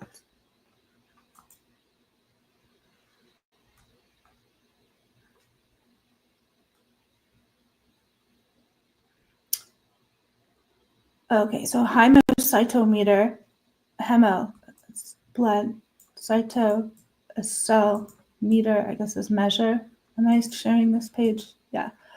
So the hamocytometer counting chambers are microscopic slide-size base plates that were originally designed to count blood cells.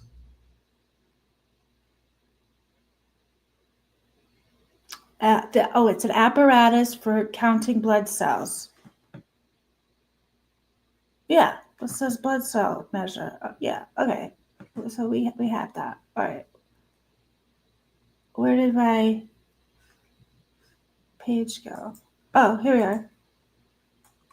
Okay, so what they did is they have these mouse embryonic fibroblasts and they put them in a solution, and then they also counted the blood cells. Cells were then resuspended in another concentration. Is this all the wet testing they talk about? And then they're talking about how they manipulated that culture, that concentration of chemicals. And then before the cells were centrifuged and resuspended in tris buffered saline, required concentration. All right. So they're explaining what they did to it to make it simulate as much as possible as what it would be in a real environment at a crime scene. And they tried to get, I guess, the touch DNA to be as accurate. And so they had to use some, other biomedical material from other species. And then they had to do put these in some of these tests and these liquid concentrations to make it suitable for what they were trying to measure in this study. So, Dundee sounds English or Kiwi. Dean, welcome. Good to see you. Backwood Beats. Good to see you. So Backwood Beats, Backwood Beats says it's a high-tech blood cell bouncer, checking IDs and making sure only the VIP cells get in. That is an excellent description of that. Thank you for that. So Tara, our Australian expert, she says the University of Dundee sounds English or Kiwi. Thank you. Okay, so now we're at sample number 2, where they created a synthetic fingerprint solution. The synthetic fingerprint solution was created following the procedure described by Cisco. Wait a minute. Did everybody just think of the best song in the world when I said Cisco? If I play that song, I'm definitely getting copyrighted, I'm sure. With some small altercations as highlighted in Arsenal, a synthetic acrin, I can't say some of these words. So another synthetic solution, the synthetic sebum solution, were made separately and mixed to create a synthetic emulsion, which was subsequently diluted to create a synthetic fingerprint solution. All right, so we got that. You're making another solution to measure for some of the elements of this study. Oh, here's some words I recognize. The synthetic sebum solution was composed of 12 free fatty acids, 6 triglycerides, and 4 other components. If you want a full list, you can look at Arsenal in the sources. These components were mixed in a glass vial, and they were set to 35 degrees Celsius for 15 minutes. Both solutions were immediately, and any excessive solutions were stored at negative 20 Celsius. Next, a 1-to-1 synthetic emulsion was prepared by mixing equal parts by weight synthetic I don't know that one. Synthetic sebum. Okay. So they're doing some more synthetic. Okay. So this is their third sample. How they created the third sample they're going to use in this experiment. 3 deposit solutions were made in 50 ml tubes. Okay, I guess this is the brand. It's a Fisher Scientific product. Okay, so they deposited the trout cell-free DNA, the mouse cellular DNA, and a cellular and cell-free DNA mixture. Okay.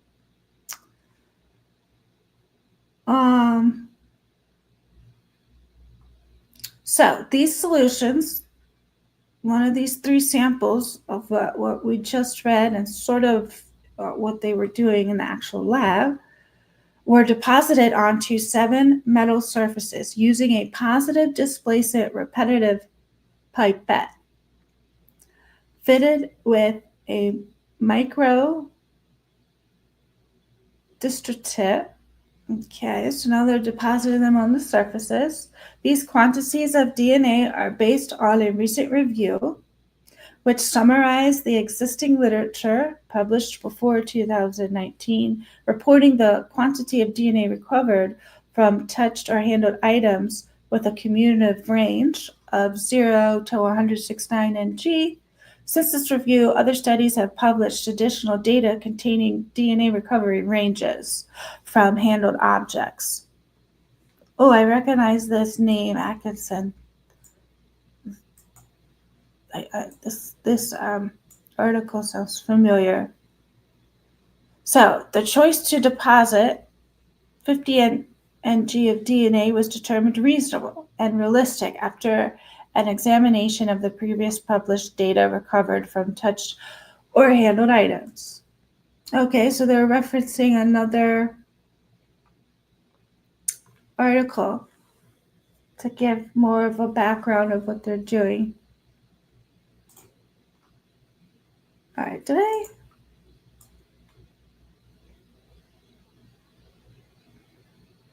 Oh, yeah, okay, now we're on metal surfaces. Okay, this is exciting, this part.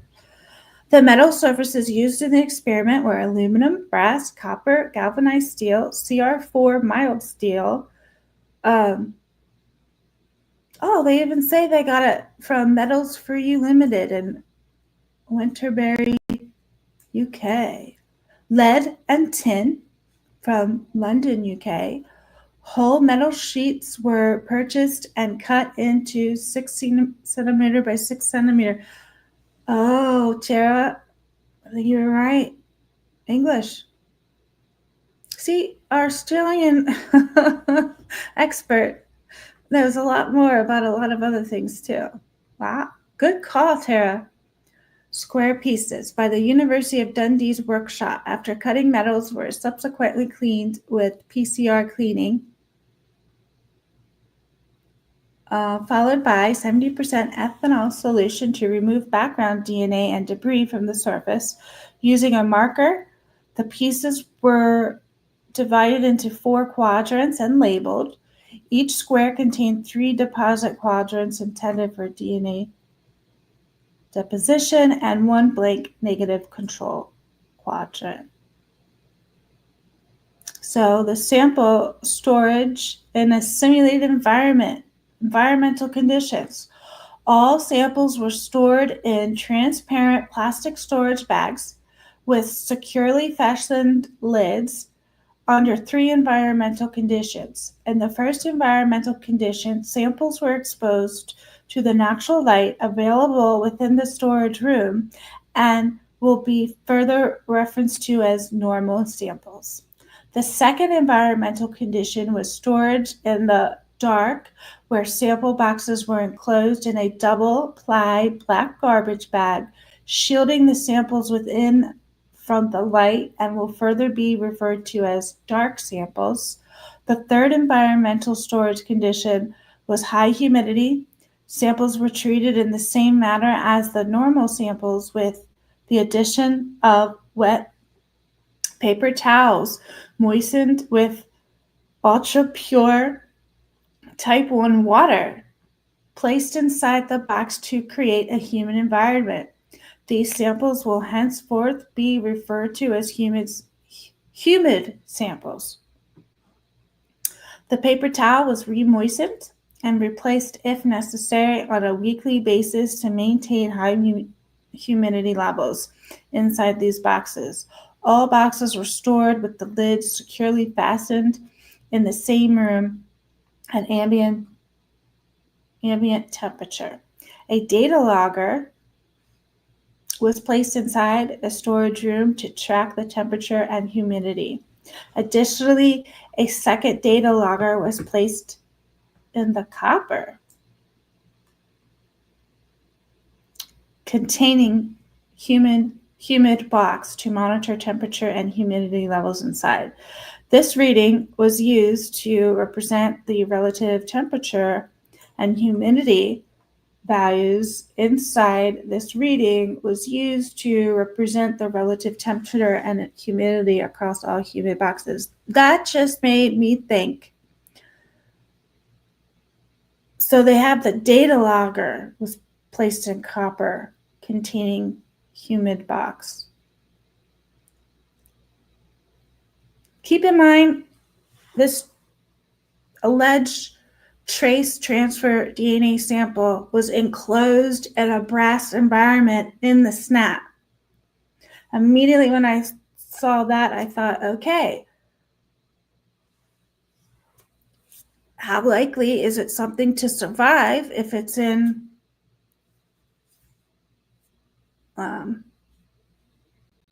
I guess normal conditions, enclosed in brass, completely surrounded by brass.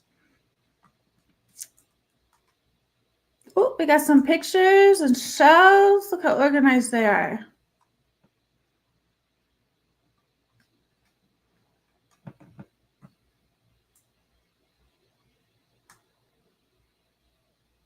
All right. Environmental conditions, sample storage from time points 24 hours to 1 year.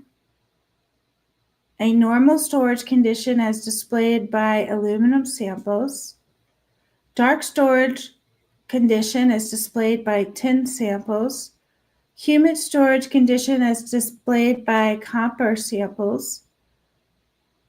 Sample storage is secure crime scene facility. Image A and C show boxes open, however, were stored with the lid on and secured in place. All right, so A is storage condition displayed by aluminum samples. Oh, here's A for the aluminum samples. B is dark storage condition as displayed by tin samples.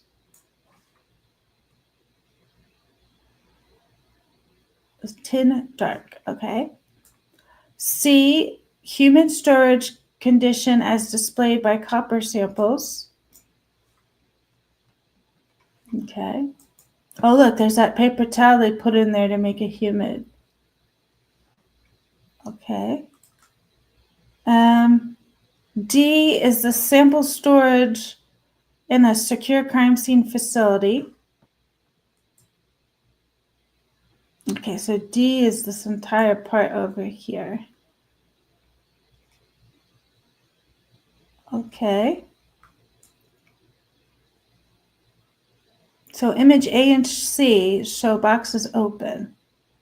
Oh, I see what they're saying. Open for the picture to be taken, but they really look like this on the shot with the box closed. So A and C are these here. And I guess it's the same thing, but the ones in dark environments are just wrapped in this plastic black bag, but they're all these white containers, clear. All samples were stored in a secure crime scene facility on shelves in a small room on the first floor of a building. Natural light entered the room through a large northeast-facing window, and the samples were stored on adjacent walls. That's fun. What, can you imagine doing this for a living and you just make these fun experiments? Kind of reminds me of what's his name? Mark Rober, the guy who used to work for NASA that makes all of these fun experiments. So, experimental design. In this long-term persistent study, the 3 different DNA solutions, materials and methods section, were deposited in triplicate onto 7 different metal surfaces. These samples were stored under 3 different environmental conditions and were collected at a range of time points spanning from 0 hours to 1 year after sample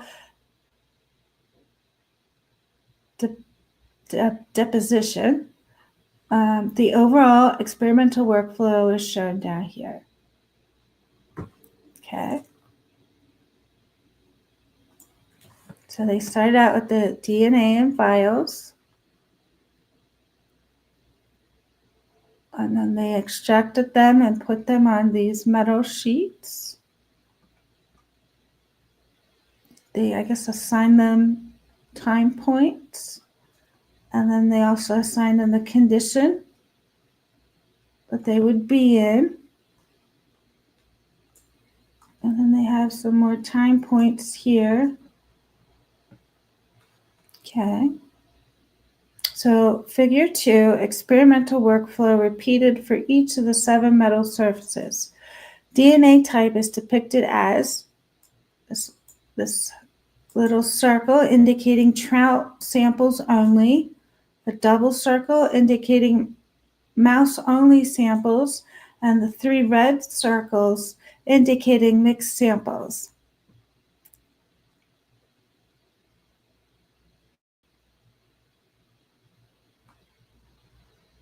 Oh, they're very tiny on here. Okay. Metals. A shows the sample layout as it was on each surface. Oh. Okay. B depicts triplicate samples for each DNA type shown on a mild steel. Time point 3 months. Samples are then depicted in the layout for each of the 11 long time points. 2 months to 12 months.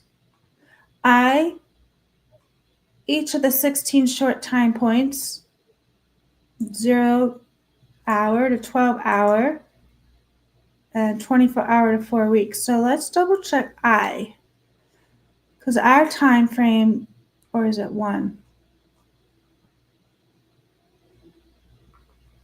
Oh, here's I. Okay, so they have I for time point and then 2.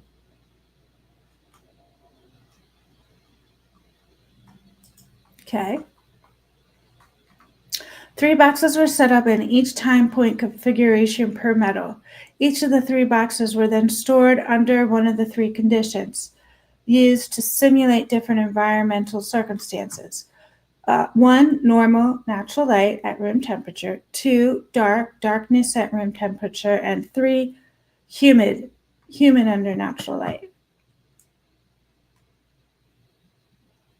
at room temperature. Squares of each metal were arranged into their clip lock box, and the DNA was deposited accordingly. 3 boxes for normal, dark, and humid per metal were created containing 33 squares each, 11 cell-free DNA, 11 cellular DNA, and 11 mixed DNA.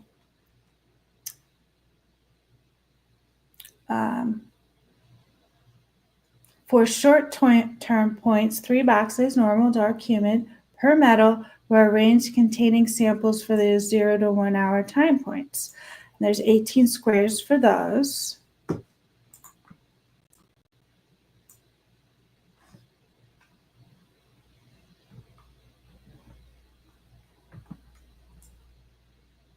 Oh, here we go. We're at the time points now. This experiment was set up in 2 phases. Phase 1 involved the setup of the long time point samples, which were deposited on March 22nd, 2021, and collected monthly from May 22nd, 2021. All phase 1 samples were stored in the aforementioned secure crime scene facility under the indicated environmental conditions. Table 1, experimental time points, DNA collection. Time points represented hours, days, weeks, or months for phase 1 and phase 2. Okay, I see phase 2. Okay. Okay, phase 1 is underneath.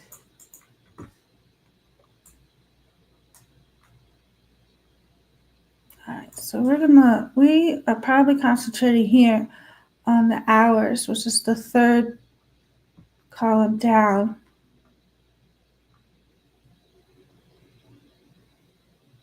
Okay, I guess,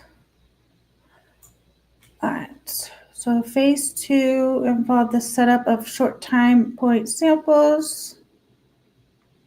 The whole process took about 2 minutes to complete.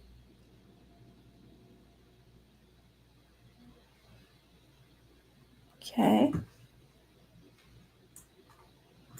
All right, so the collection. All swabs were collected using a single cotton tip swab. After collection, swab tips were immediately cut into 1.5 milliliter tubes. During collection of the long time point samples, tubes were stored in a cryo box. That's cold box, right? Inserted into a polystyrene shipping container filled with dry ice.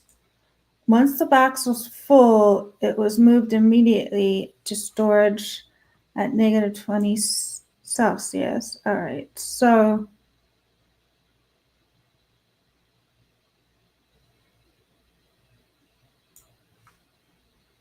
there were 2 types of positive controls were taken of the DNA deposit solutions. The first, direct to buffer, DB, directly into its own tube. Second, direct to swab, directly to its own cotton tip swab. All positive controls were stored again at the -20 Celsius. Okay. Additionally, negative control swabs were taken from the blank negative control quadrants of metal surfaces. Okay.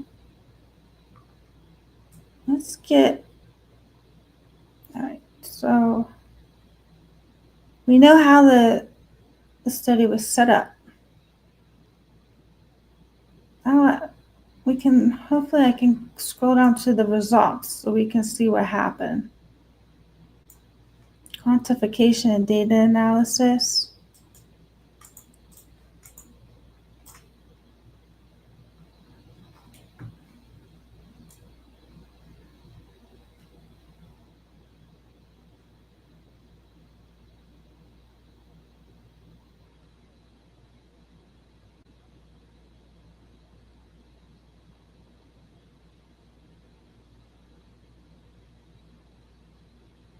Okay. DNA persistence. Uh-huh.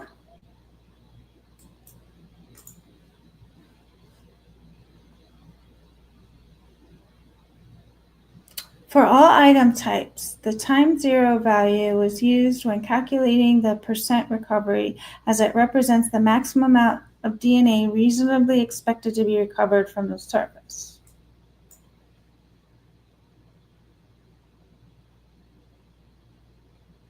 Ooh, what is exponential decay? Is that, let's see, exponential decay.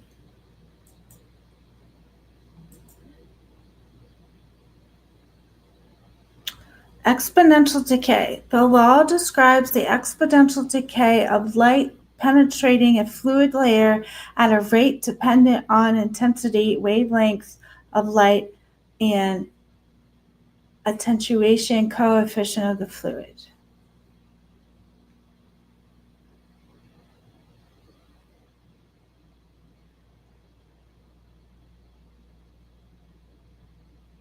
Okay. Just decay in general. Decay of the DNA. Mm-hmm.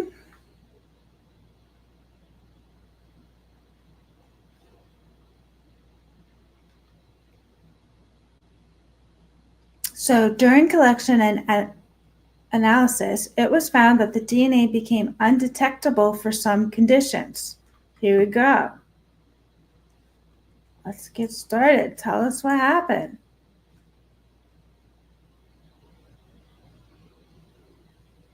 Thus, after 2 consecutive time points where DNA was undetectable, collection and analysis of the sample type was discontinued. The last time point at which the collection and analysis of each metal was terminated as follows.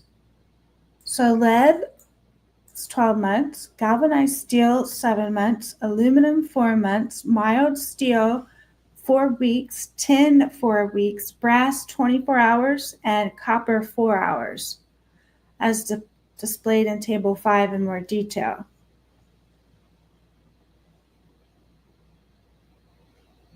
Okay, so these were the results of when the DNA became undetectable after.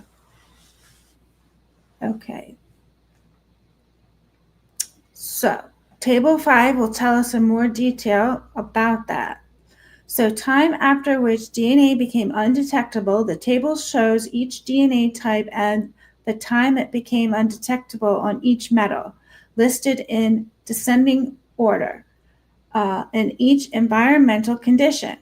The time listed represents at the last time point at which DNA was successfully recovered from a sample, after which the following 2 same points produced 0% recovery and further analysis was stopped.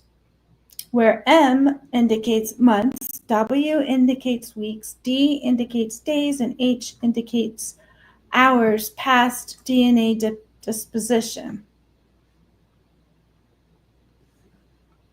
Okay, wow, some of you are still here. We got to the good part. So M is months. Okay. So we got metal type over here, and these are normal conditions. So the lead, like they were saying before, it was kind of 12 months across the board. Galvanized steel, it ranged a little. 4 months for cell-free DNA, 4 months for cellular DNA, 2 months for a cell-free in a mixture, and 4 months, 7 months in the DNA mixture. Aluminum had similar results. Mild steel we're going from months to weeks now for this mild steel, 4 weeks across the board. 10, well, that's interesting. The cell-free DNA lasted, is that 6 days? Whereas the rest of the board is basically very similar at 4 weeks. Okay, so here we go. Here's brass. The cell-free DNA lasted about 4 hours. Cellular DNA lasted about 12 hours. And in a mixture, the cell-free DNA mixture, it lasted about 2 hours. And the cellular DNA in mixture, 12 hours. So what they did, like they were telling us earlier when they were telling us what kind of DNA they were using and what kind of solutions they put it in, so it would mimic trace transfer DNA that the most that they could in a controlled environment. These are the results that they got with the different types of the DNA here. And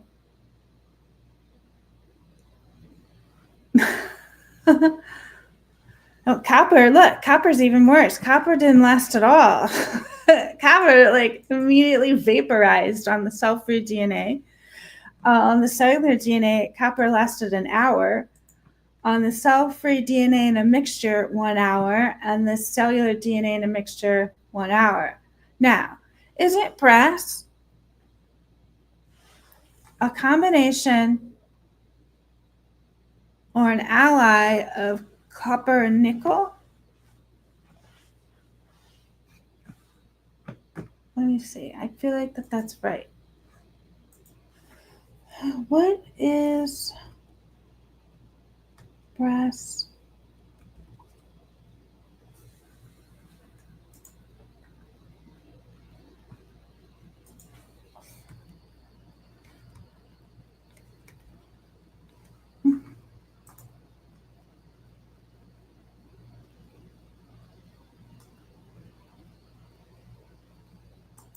Copper and zinc. Thank you, Meg.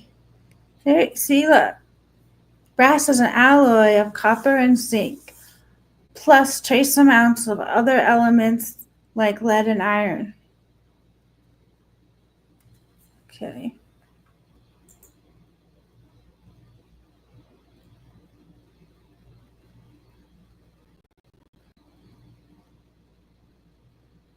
Now, brass is used a lot for doorknobs, handles, bus rails, because those are high traffic areas and they're used to decrease disease on these commonly touched areas from people. So it's meant to be antibacterial, which also kills DNA. And as we've seen in our experiment over here, that's exactly what brass and the copper did. It killed the DNA because that's its job. That's what it does on a chemical level. And then, oh, well, that was only the normal. We've got 2 other environments to do. How exciting is that? Tara, I'm going to have to get back to your question of cellular data, DNA. Let me just put that in here.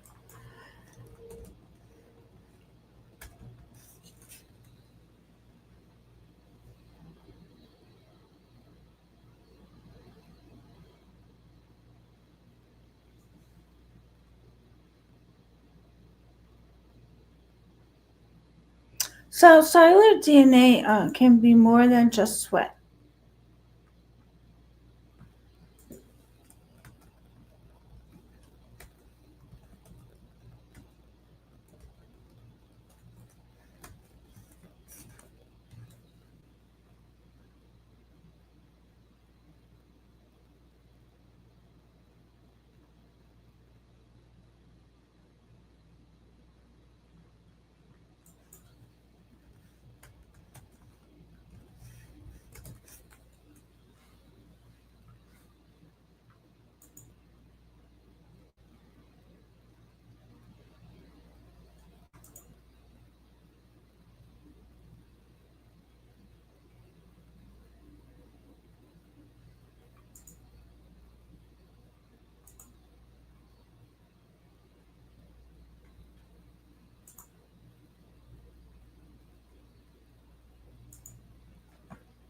Yes. Okay. All right, so in the dark, lead looks like it remained unchanged. Galvanized steel,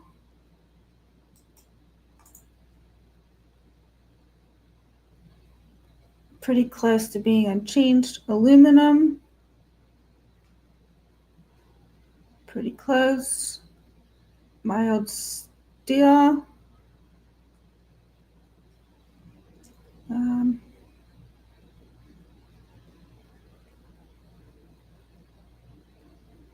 Tin. It affected tin. For the cellular DNA in the mixture, in the dark, tin went from 4 weeks to 5 days.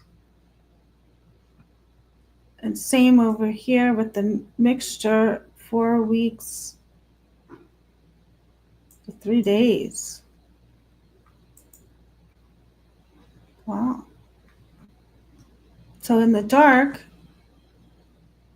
brass went from 4 hours to 2 hours for the cell-free DNA, and the cellular DNA remains sort of unchanged. Well, this is interesting. For the cell-free mixture, in the dark, it increased by 2 hours. It's weird. And it remains somewhat unchanged for the cell-free cellular mixture. Copper. Oh, look. Copper went up 3 hours in the dark for that one. Oh, whoa. It went from... No, sorry. I was reading the wrong thing. Copper remained unchanged.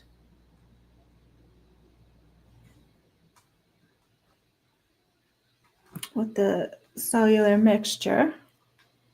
Okay. Yeah, it looks like lead remained unchanged. Same for the steel. We moved on to the humid condition. Aluminum. In the dark, aluminum was in months, and now aluminum is in weeks, except for the cellular mixture. Okay. 48 hours, mild steel. For the cellular DNA and humidity, mild steel is a significant difference from 2 weeks to 48 hours.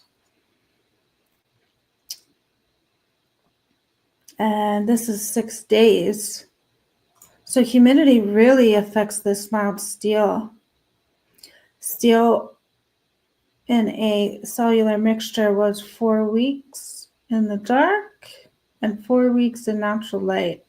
Interesting. So it affected tin a lot.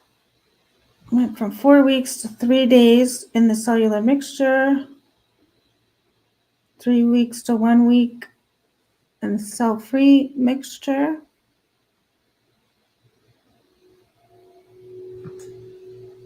Oh, wow. It went from 3 days for the cell-free to 12 hours in humidity. Well, humidity speeds things up, so that makes a lot of sense. So the DNA was decaying faster in humidity. Okay. Copper, or no, we're at brass. Brass was relatively unchanged in the humidity, except it went down 2 hours in the cell-free mixture. Well, it remained unchanged from natural light. And so, wow, it really affected copper. Copper is like almost zero across the board in the humidity. So, yeah, that makes sense with the humidity that it would. But even so, if it was a mixture of cellular, it was only the DNA was only there for a few hours. Yeah, anywhere between like 4 and 12 hours. So by the time they got the brass to the lab, that DNA should have been almost gone. If you have 8 hours and then it took an extra 4 hours for Payne to get to the scene where he noticed the sheath. So the sheath was not at the lab by the time the 12 hours passed. Okay. Oh, look, they have a little section for lead. Let's go down to our brass component.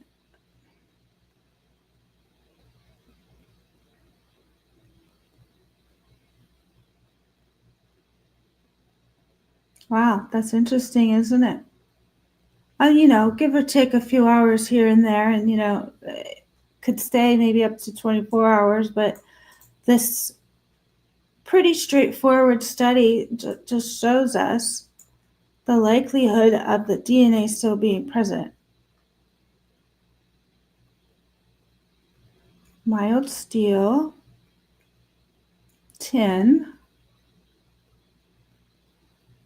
brass.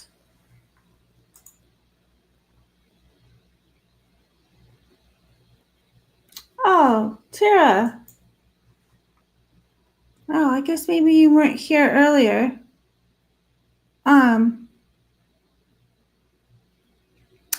So I'll scroll up and tell you what DNA this is, so then we can get a better idea of what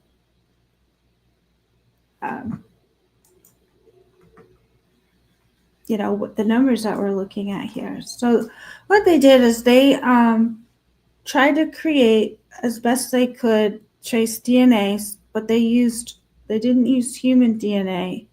They tried to replicate it as close as they could.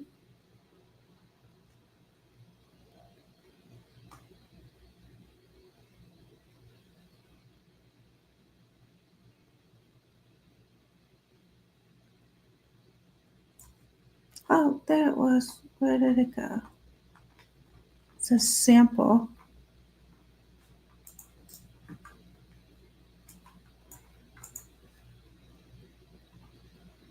Okay, so sample DNA under materials and methods. The cell-free component used for this study came from rainbow trout, which were donated by local fishermen. The trout livers were removed and the DNA was extracted from them using the standard practice that they use to do that. And then they gave a little bit of information about what solution they put it in and what kind of environment they did. The next one was mouse embryonic fibroblasts, and they were donated as well. And then they talk about the cells were removed from the tissue, and then they tell us what kind of solution or that they put them in, and they had them in negative 20 degrees Celsius before they to prepare the samples for the study. So I guess it was 2. I thought it was 3.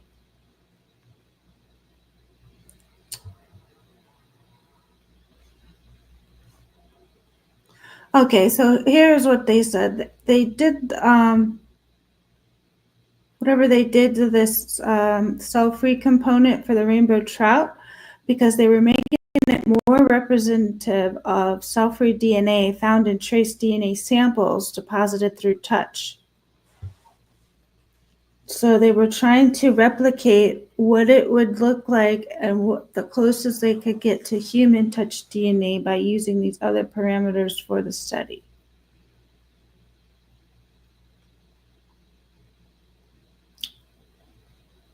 Yeah, I thought there was 3. Oh, okay. So yeah. So for the trout, and for each, the trout and the mouse,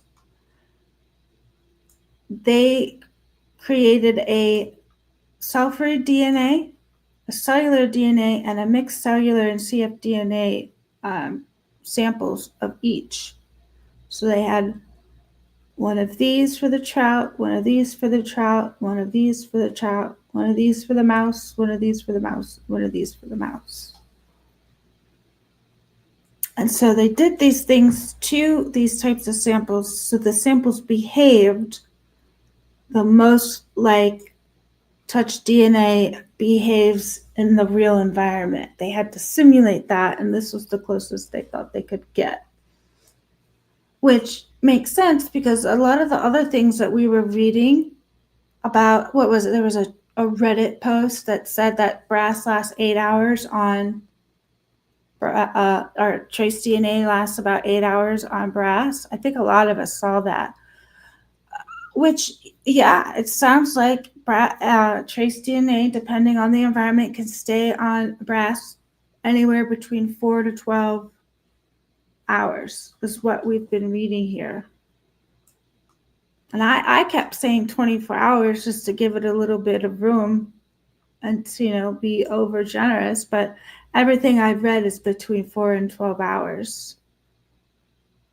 And then each one of those samples that they created, they put them in normal light, in the dark, and in humidity. So now that we know that they tried to simulate how human trace DNA behaves in a real environment, we can look at what they have to say about this brass down here. Tin brass. All right, so the persistence data for brass is presented in figure 10 from time 0 to 24 hours on a linear scale. Since the DNA did not persist in any form for longer than 24 hours on this metal, when a solution contained only cell-free DNA was deposited on brass, after 1 hour, the samples stored in the dark produced a DNA recovery of 84%. In contrast, the cell-free DNA samples were stored under normal or human conditions. The ability of the DNA to persist after 1 hour was reduced, and recovery fell below 16%. Whoa. That is a lot more dramatic than we were kind of comparing and contrasting that table up a little bit further up in the study. So let me read that again because that's pretty significant. So the persistence data for brass is presented in figure 10 from time 0 to 24 hours on a linear scale. Since the DNA did not persist in any form longer than 24 hours on this metal, when a solution containing only cell-free DNA was deposited on brass, after 1 hour, the samples that were stored in the dark produced a DNA recovery of 84%. In contrast, when cell-free DNA samples were stored under normal or humid conditions, the ability of the DNA to persist after 1 hour was reduced, and the recovery fell below 16%. What do you think that says right there? Wow, that's drastic, from 84 to 16, depending if it was in normal or human conditions or in the dark. So the ability to recover cell-free DNA deposited alone decreased rapidly after 4 hours, became completely undetectable when stored in any environmental condition.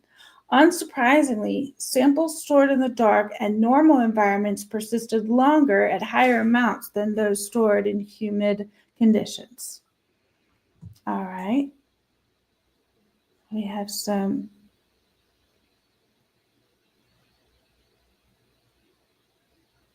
graphs here.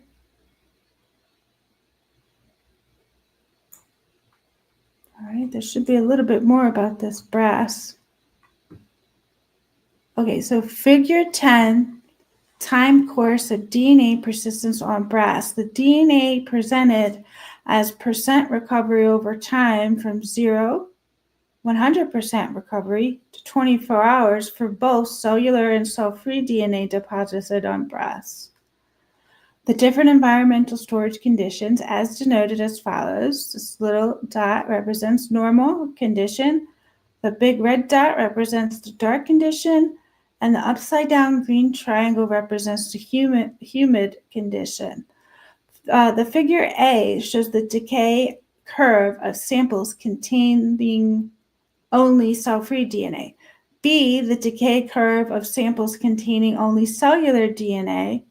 C, the decay curve of the cellular-free DNA mixed samples containing both cell-free and cellular DNA. And then D, the decay curve cellular DNA in mixed samples containing both. Is C and D the same? Okay. So what are A and B again?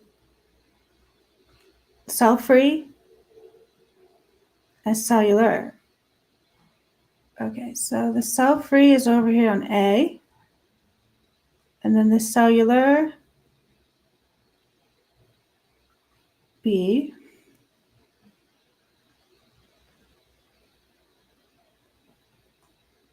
All right, and the mixtures look very similar, but they are a little different. Okay, there should still be a little bit more, I think, talking about brass. When the cell-free DNA was deposited as a part of a mixture, the ability to recover the cell-free fraction followed a different trend. The data shows that the mixed samples produced better overall recovery across storage conditions when cell-free data was deposited in a mixture than alone. As a part of a mixture, cell-free DNA can be recovered above 73% 1 hour after the deposition,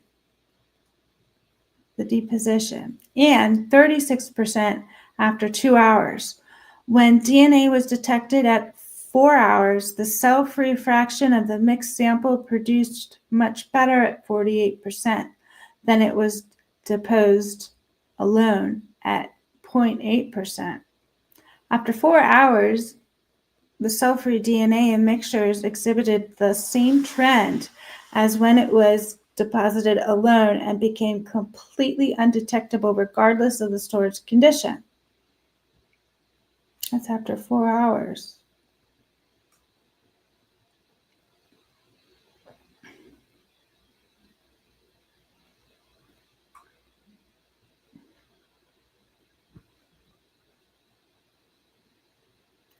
Okay, so cell-free DNA that was part of a mixture recovered above 73 after an hour and above 36% after 2 hours.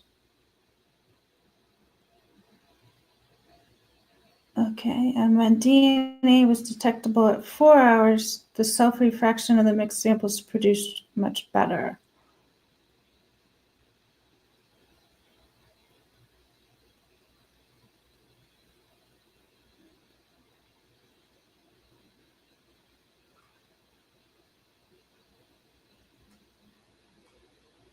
Oh, that's just talking about the C graph. Okay.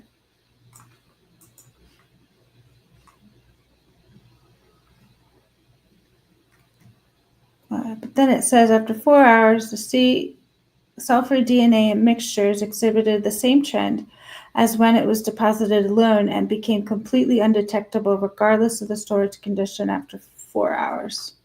Unsurprisingly, somewhat unsurprisingly, however, humid samples persisted at higher amounts for longer than those stored at normal conditions. That is a little odd. In contrast, cellular data, whether deposited alone or in a mixture persisted on breast for longer than the cell-free DNA and produced recoverable DNA for up to 12 hours. When only cellular DNA was deposited, the DNA data shows that samples with the best recovery up to 24 hours were stored under humid conditions. Samples stored under normal and dark conditions both consistently produced marginally different low DNA yields in comparison to samples stored under humid conditions. However, after 4 hours, all samples containing only cellular DNA gave recovery rates of less than 0.018%, regardless of the storage condition. Wow.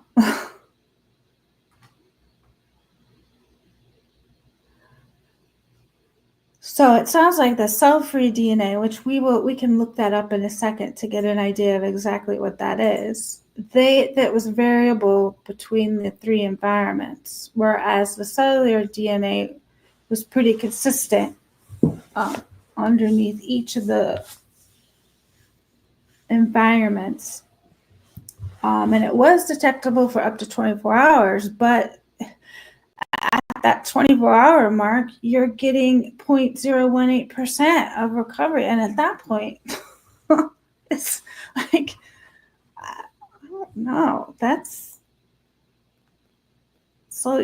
like you're more likely to get any type of recovery, any type of result as after 4 hours.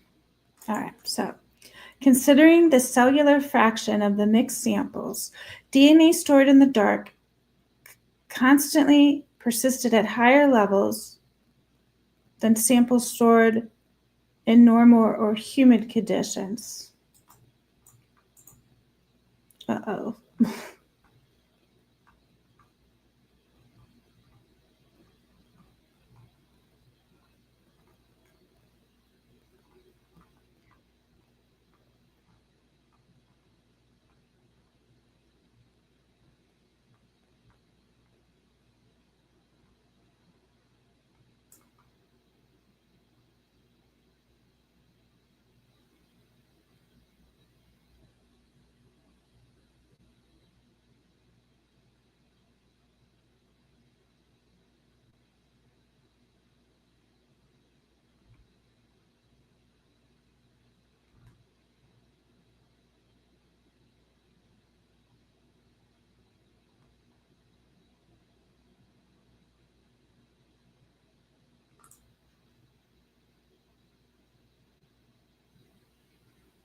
Okay, we're a little past here.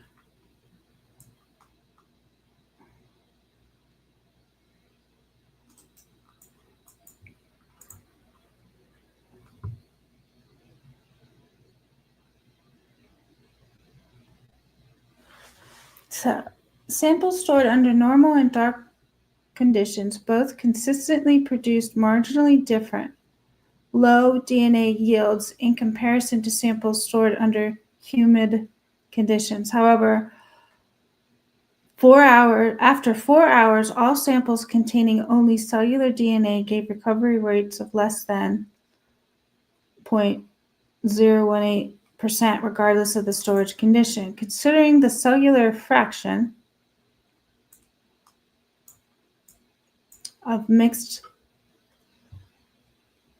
samples, DNA stored in the dark consistently persisted at higher levels than samples stored in normal or humid conditions. Additionally, samples stored normally persisted at the lowest levels across the time course. Okay. They have two types of DNA and two types of source amounts. So based on the results persisted here, when considering the persistence of DNA on breast surfaces, a higher percent recovery can be associated with the cell-free DNA as cellular DNA when they are deposited together as a part of a mixture than on their own. Additionally, the data would suggest that DNA deposited in the form of nucleated cells has a higher capacity to persist on brass than cell-free DNA. Overall, the different environmental conditions do not significantly impact the percent recovery of DNA from brass when the DNA is deposited as cellular or cell-free alone or in a mixture.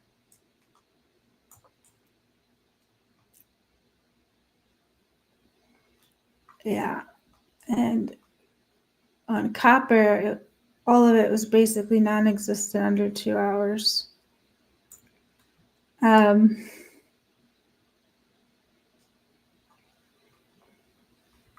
Here we go. This is the metal ions. Sample purification. Since it is well documented that metal ions can inhibit PCR reactions, we purified DNA from the copper samples as described in materials and methods. Previous work has highlighted that metal ions can be effectively removed by a purification step. These samples were selected in order to determine if PCR inhibition was the cause of the poor DNA recovery from copper and will be discussed thoroughly in this discussion section. A number of samples were selected to undergo purification and concentration using the described paramedic bead cleanup. The samples from the copper at points of 0 hours, 1 hour, 2 hour, and 4 hours stored under each of the 3 conditions were processed. For example, all the samples for which the pre-purification results are presented. Results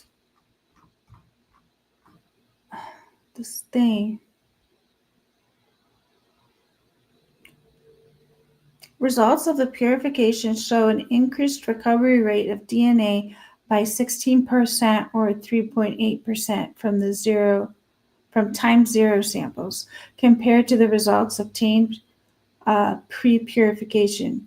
Considering the other time points, the purification step in some cases, 4 of 10 instances where signal was detected pre-purification allowed for marginally more DNA to be recovered. In contrast, in other cases, 6 of 10 instances, the purification did not produce better recovery rates or had a loss compared to the pre-purification results. In these cases, where DNA was undetectable, the pre-purification results, the post-purification results values registered a detectable amount of DNA. In all cases, the amount of detected was below 0.017 ng, meaning samples such as these may only be analyzed further in a forensic context. In laboratories, which routinely process samples containing extremely low or 0 DNA quantification values. However, in laboratories that require samples to meet minimum threshold for amplification, these samples may not proceed further for DNA analysis. That's exactly what I thought. I think that's why copper in particular went through this purification process, because they needed it to last long enough to see what it would do in a laboratory setting, because in a real crime scene in real life setting, I don't think it's even available to test. So they did this to remove the chemical component, which is the ions, the DNA killers, to at least kind of see what's going on under these conditions. And as we read, the copper samples, even when they did this type of treatment to this DNA, it still had trouble. You know, the DNA on the copper had trouble being alive after 0 hours, 1 hour, 4 hours. And that's even after they did all this stuff to it so they could just look at it. I mean, that's how powerful the copper is. Okay. Oh, Tara, it's going to go into more about the DNA type. Is Kathy here? Aw, welcome, Kathy. It's so good to see you. Aw. Heather. Oh, Heather Fitzgerald. Welcome. Patrick. Welcome.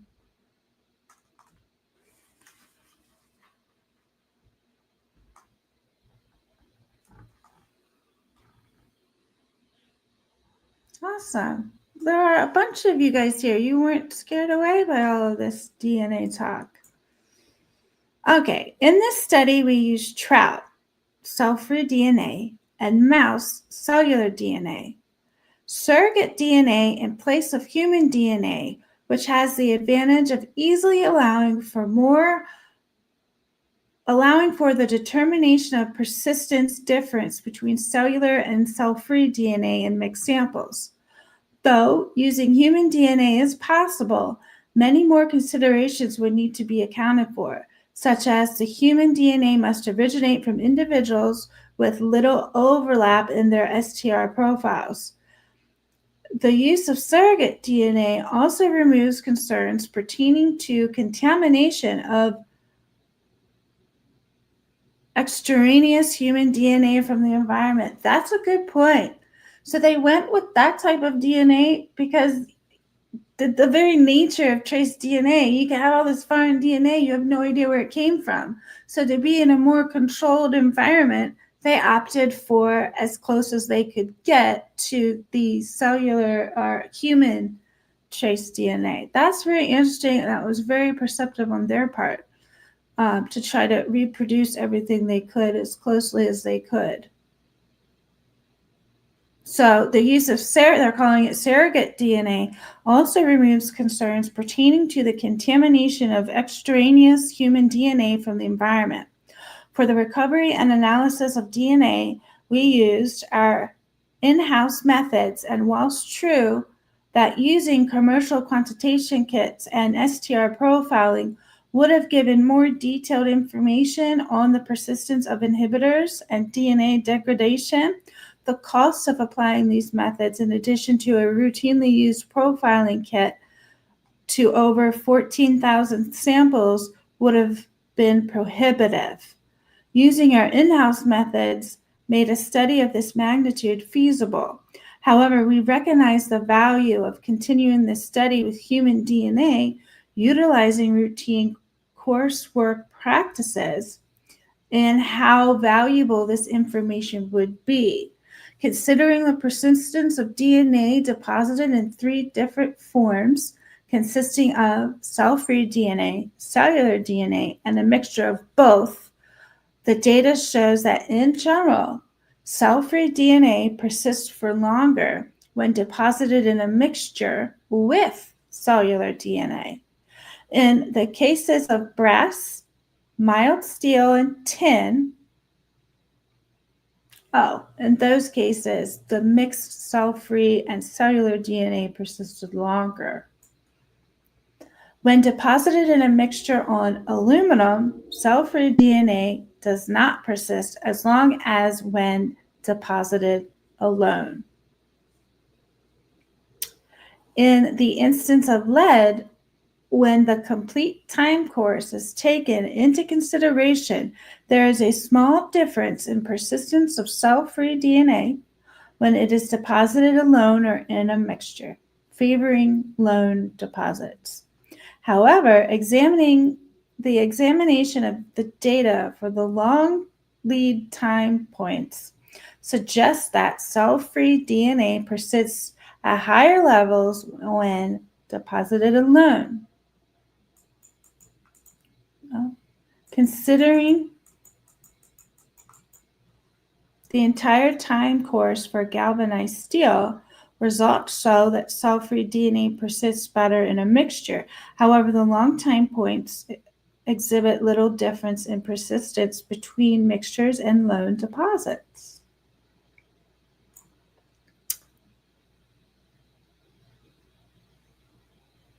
In the case of copper, the persistence duration is so short that no meaningful comparisons can be made.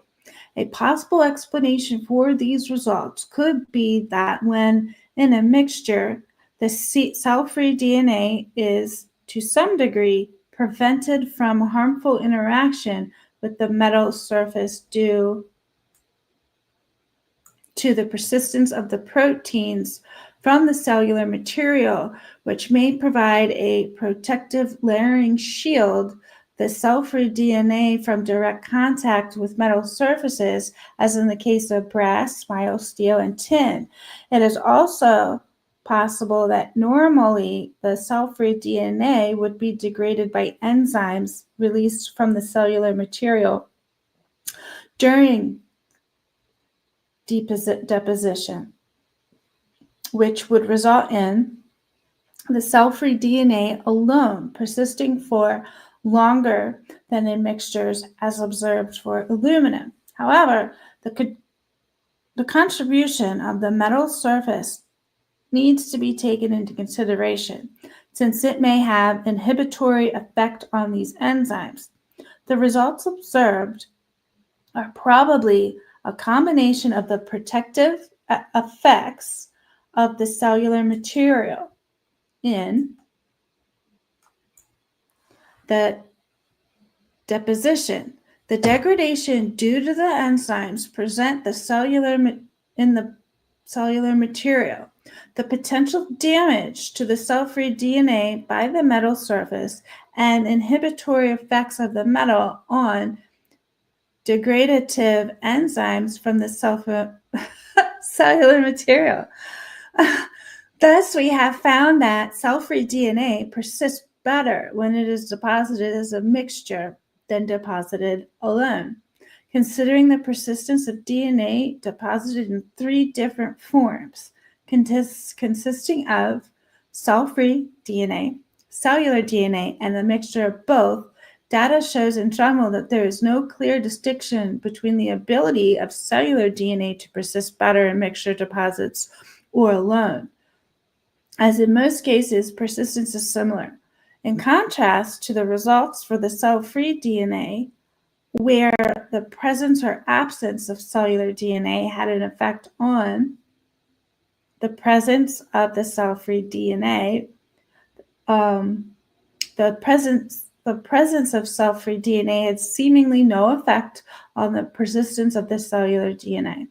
The observation that cellular-free DNA is initially recoverable at higher level than cellular DNA may be simply due to the more efficient binding of the cellular material to metal surfaces, resulting in reduced recovery. As previously mentioned, the persistence of the cellular DNA is probably dependent on a combination of factors such as protection from the metal surface by cellular proteins.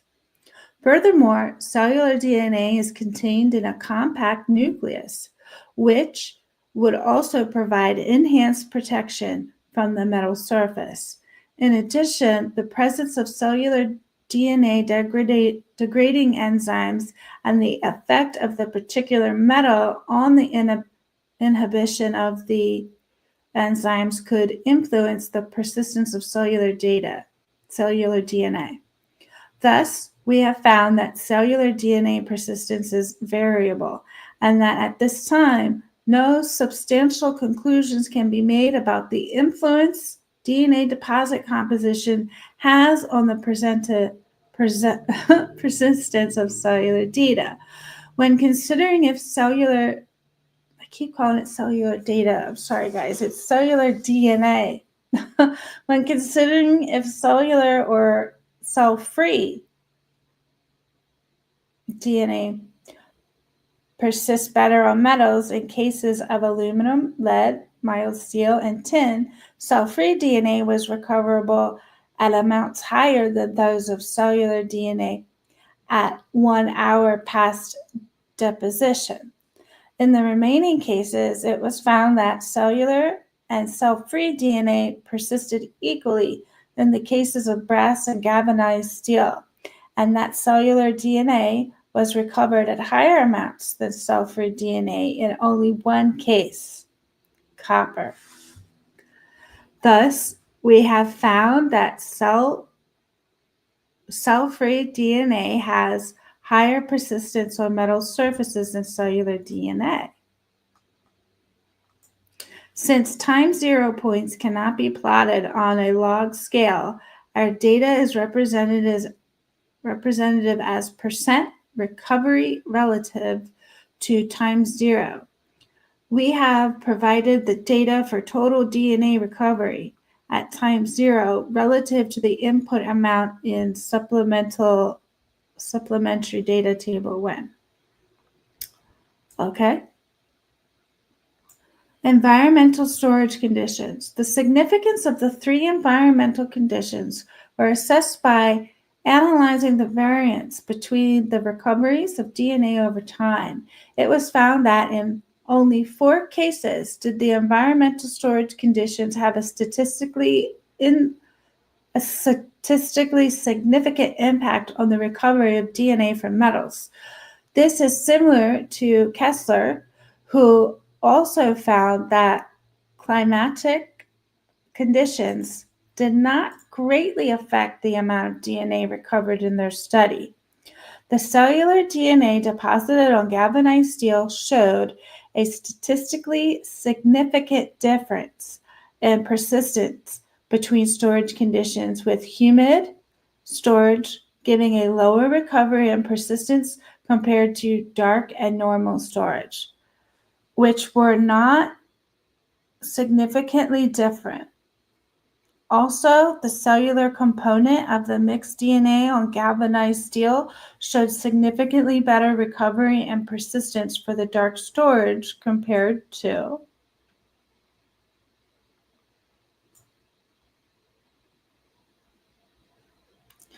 both humid and normal conditions. In contrast, for the cellular DNA alone on lead and samples stored in the dark showed significantly less persistence and recovery than the normal and humid storage.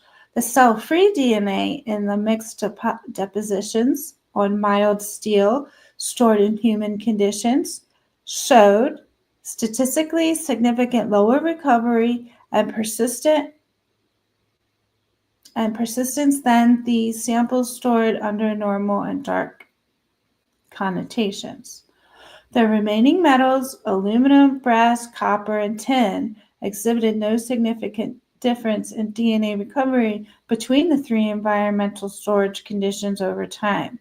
This could suggest that perhaps the environmental storage condition has a larger influence on the persistence of cellular DNA than cell-free DNA. However, further data would be needed to confirm this. Recently, there has been an increase in the number of studies investigating the effect of environment has on DNA persistence. Overall, our results are in line with the existing literature, which indicates that when environmental factors influence the recovery of DNA, it can be expected that in the majority of cases, the storage of DNA samples in human conditions will provide the poorest DNA persistence. Additionally, on average, increased DNA persistence can be associated with DNA samples that have been stored normally or in the dark. However, our results highlight some differences contrary to the current literature, where samples stored under humid conditions provided exceptional DNA recovery percentages, and samples stored in the dark or normal conditions produced lower recovery values. Further research is needed to understand this phenomenon.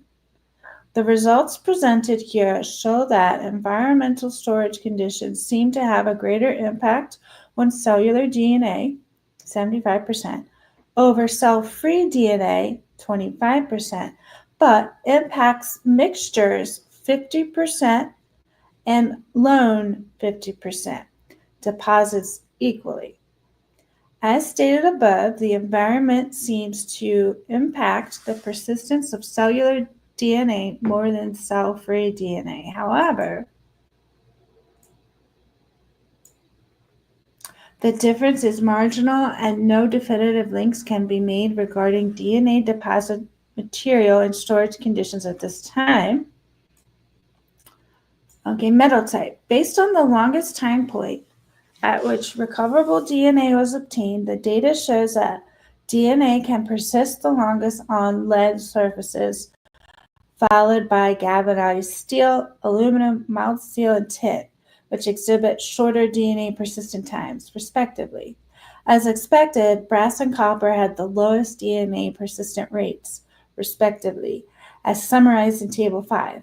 The results are comparable to Bell, who showed effective DNA recovery from cells spotted on nickel, aluminum, and mild steel several weeks past deposition, but recovered from copper was significantly lower just minutes after deposition. Lead was the only metal from which detectable amounts of DNA were recovered regardless of DNA type or storage conditions until the completion of the time course.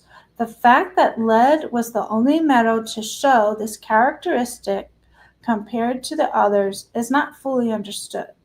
However, the interaction between the DNA and the surface of the lead could have been creating a protective environment shielding the DNA from damage, as previously discussed. Smirnoff and Schaefer indicate that the presence of lead DNA creates a folded quadruplex structure, and Siwat and Galinsky indicated that the presence of lead destabilizes the DNA structure, which leads to interchain and intrachain binding. Perhaps these mechanisms help protect DNA from degradation by nucleases. That's weird. It is also important to note that the surface of the lead will consist mostly of a tightly bound layer of lead oxide, which will have chemical properties distinct from those of the native lead. In their results, Combs showed that the presence of lead ions at high concentrations produced quantification results which remained consistent with those of the positive controls not treated with lead. That inhibition was not detected until a lead concentrate of 14.705 mm was reached. This would suggest that DNA quantification may be more resilient to lead contamination, and suggests that DNA recovery results, as assessed by a PCR in our study, are not being adversely influenced by the presence of lead. However,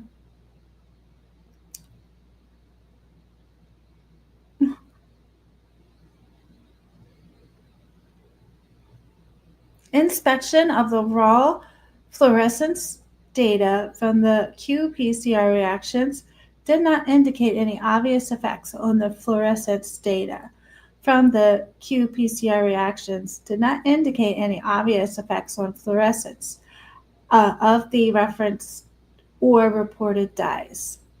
Additionally, they used metal ions in solution, which could interact differently with DNA than lead oxide. Recovery from a surface with a swab, as in our study. Nonetheless, literature on the effect of lead on DNA persistence and recovery is extremely limited and is mainly concerned with exploring lead and its effects on DNA interactions within the body. The author's knowledge there has been no investigation into the interactions between lead surfaces and DNA outside the body that may help provide a suitable explanation to DNA's ability to persist on high amounts over 1 year on lead surfaces.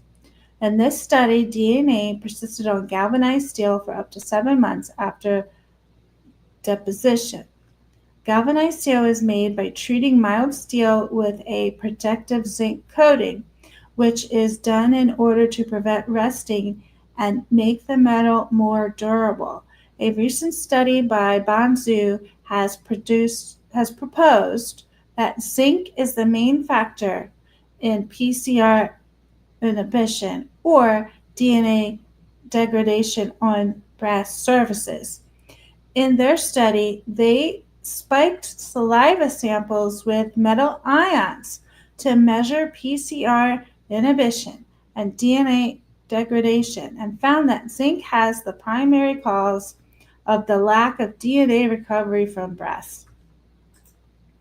Additionally, other studies have confirmed that perhaps zinc contributes more to the difficulties recovering DNA from brass than originally expected. If zinc alone was in fact more detrimental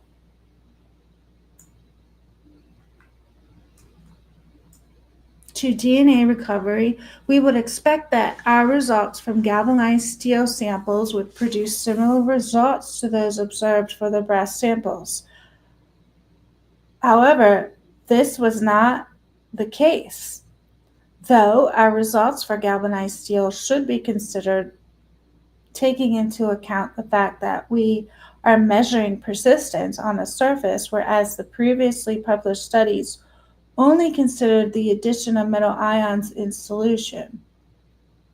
In Zaldo, they found the recovery using multiple different recovery methods, including swabs, of zinc from ammunition was much lower than previously published levels, as suggested that zinc and copper have a synergy effect on DNA damage.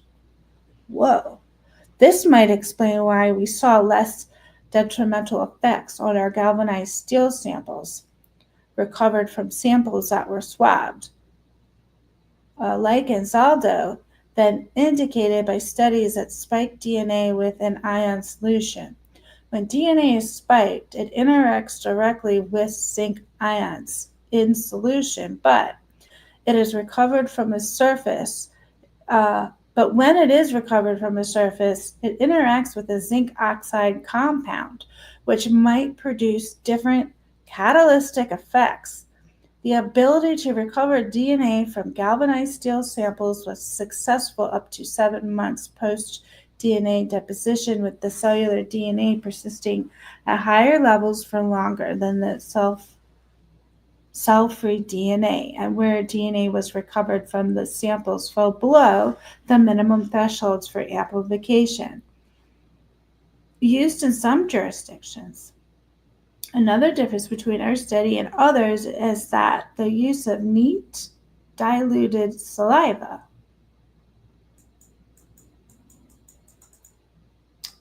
Wow. Neat diluted saliva. What is that? The experimental deposit type, whereas this study mimics trace DNA deposits, which have much lower protein content than saliva. That is amazing that this study tried to reproduce trace DNA in a controlled environment. That is awesome. Okay. As the experimental deposit type, whereas this study mimics trace DNA deposits, which have a much lower protein content than saliva, it is probable that the observation that cellular DNA persists better than cell-free DNA on galvanized steel reflects some degree of protection from the degradation by the cellular protein components. All right, before I go on, It says, so it's this zinc and copper might have a synergy effect on DNA damage. We got to figure this out. What else did they say that was cool about copper and zinc?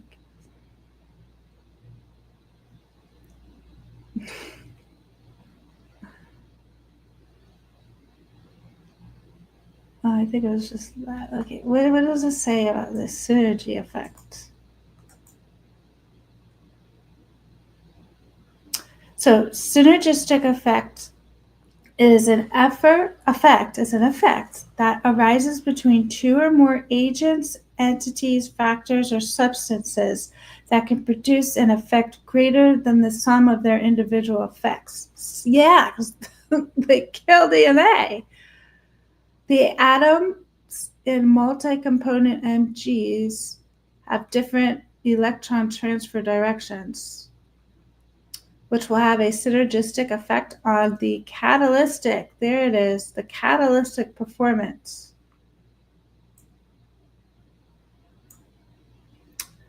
In general, the synergistic effect was generated in metallic glass, in which each component could serve as the active center.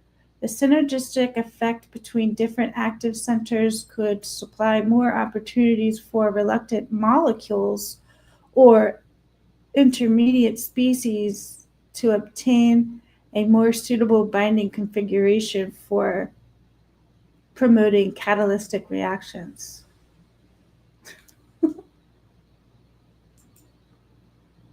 Yeah, don't mess with zinc or copper.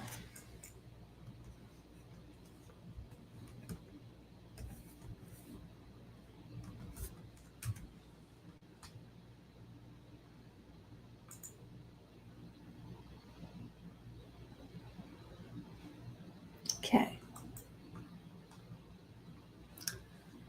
In this study, DNA recovered from aluminum was obtainable for up to 4 months after deposition.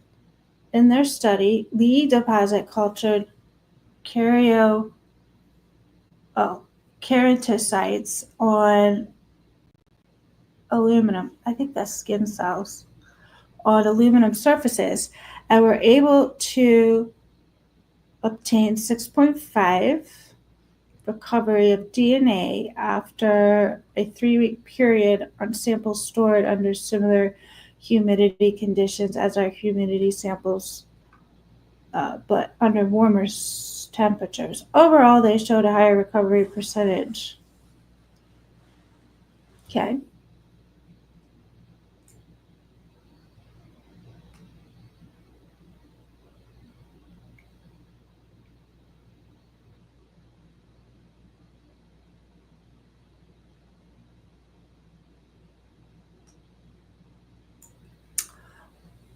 Mild steel is a metal from our list which has been investigated previously with respect to DNA persistence. This study reported that ability to obtain full STR profiles on steel touched by a volunteer after storage outdoors for up to 28 days. Additionally, Kessler were able to obtain informative STR profiles from steel handled by volunteers for up to 9 months. When samples were stored inside, up to 6 months when samples were stored outside. In our study, we were able to recover DNA up to 4 weeks after deposition.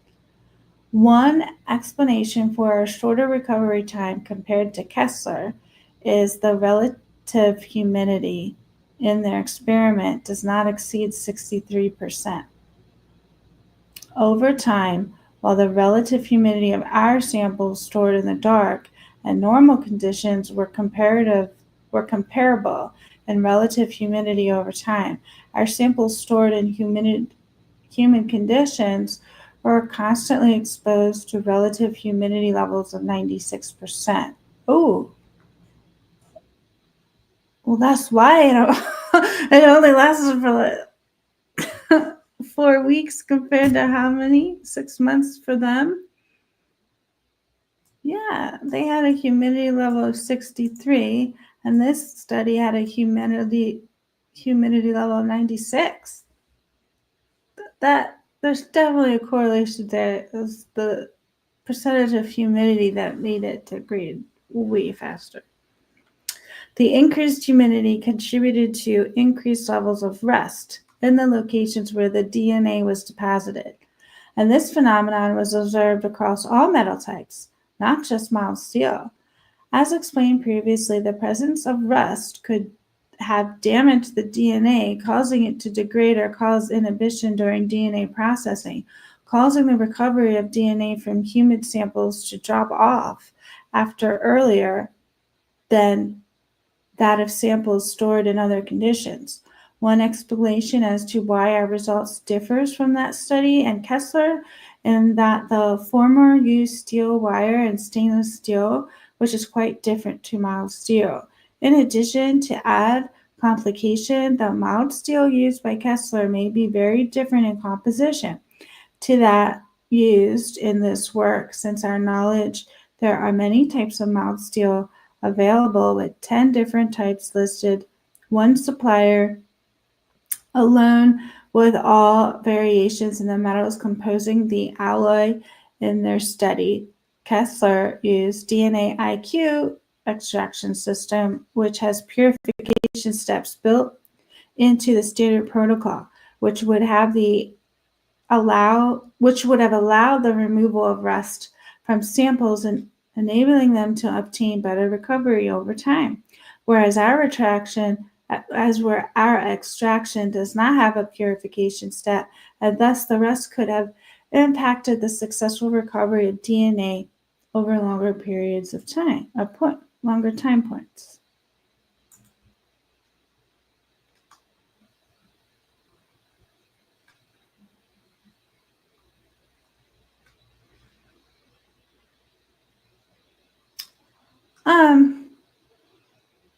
As previously discussed, this is most likely due to the proteins in the cellular material providing some degree of protection from the metal surface.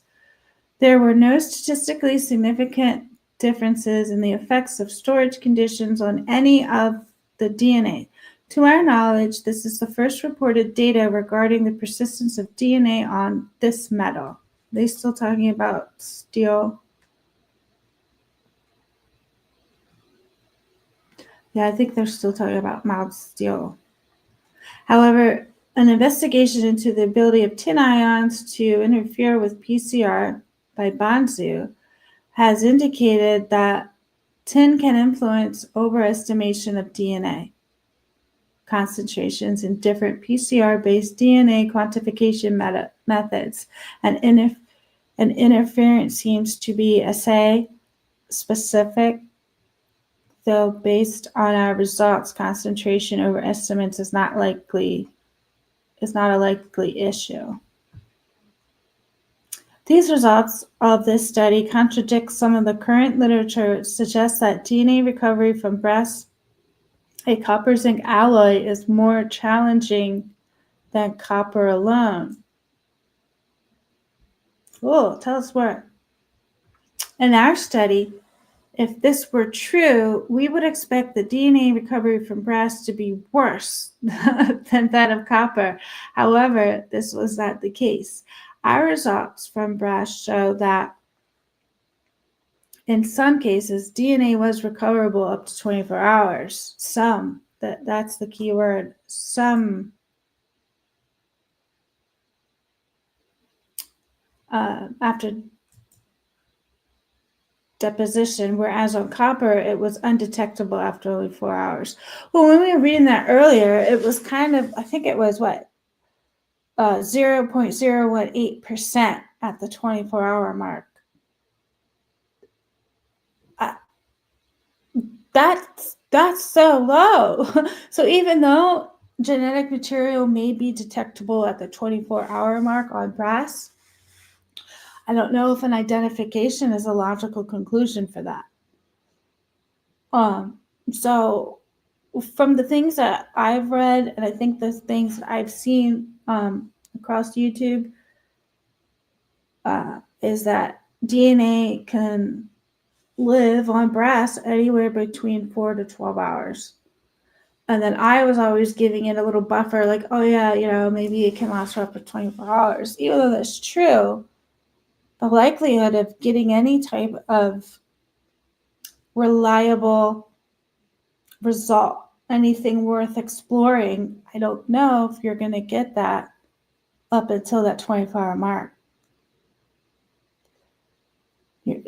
That analytical threshold maybe comes down way before, well, not way before, but like before that 24-hour mark, when it's not really logical to keep going and identify something that's from brass. So from this study, it sounds like, forget it. Copper and zinc, you're not going to find anything. But for brass, you have a few hours. All right, 4 to 12.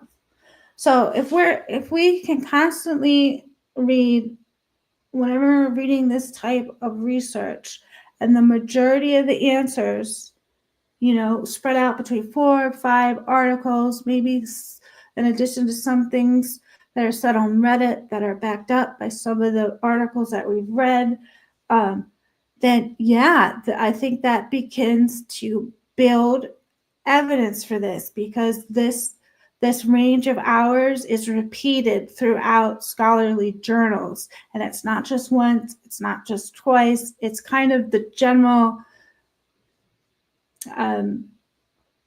it's the general idea across multiple studies, across multiple scholarly journals. So this information can be backed up. And I would feel comfortable by saying it's likely DNA recovery times, you have a window between 4 and 12 hours, but as that time ticks, the percentage of actually recovering something useful, it declines rapidly. By the time you get to that 24-hour, it's below 1%, the chances of recovery. So, and I don't know if you would want to risk that in a case like this, like a death penalty case. And when you have other blood DNA samples found at the scene, it's my understanding that when there's blood DNA at the samples, there's a high likelihood whoever is that blood belongs to, whatever identity is associated with that person was likely there during the event.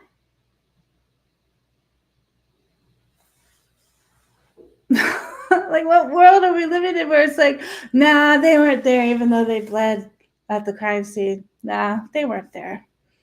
Now, you just have to make sure that you have to believe this unrealistic notion that this phantom DNA that probably wasn't there is more logical than blood DNA found at the scene.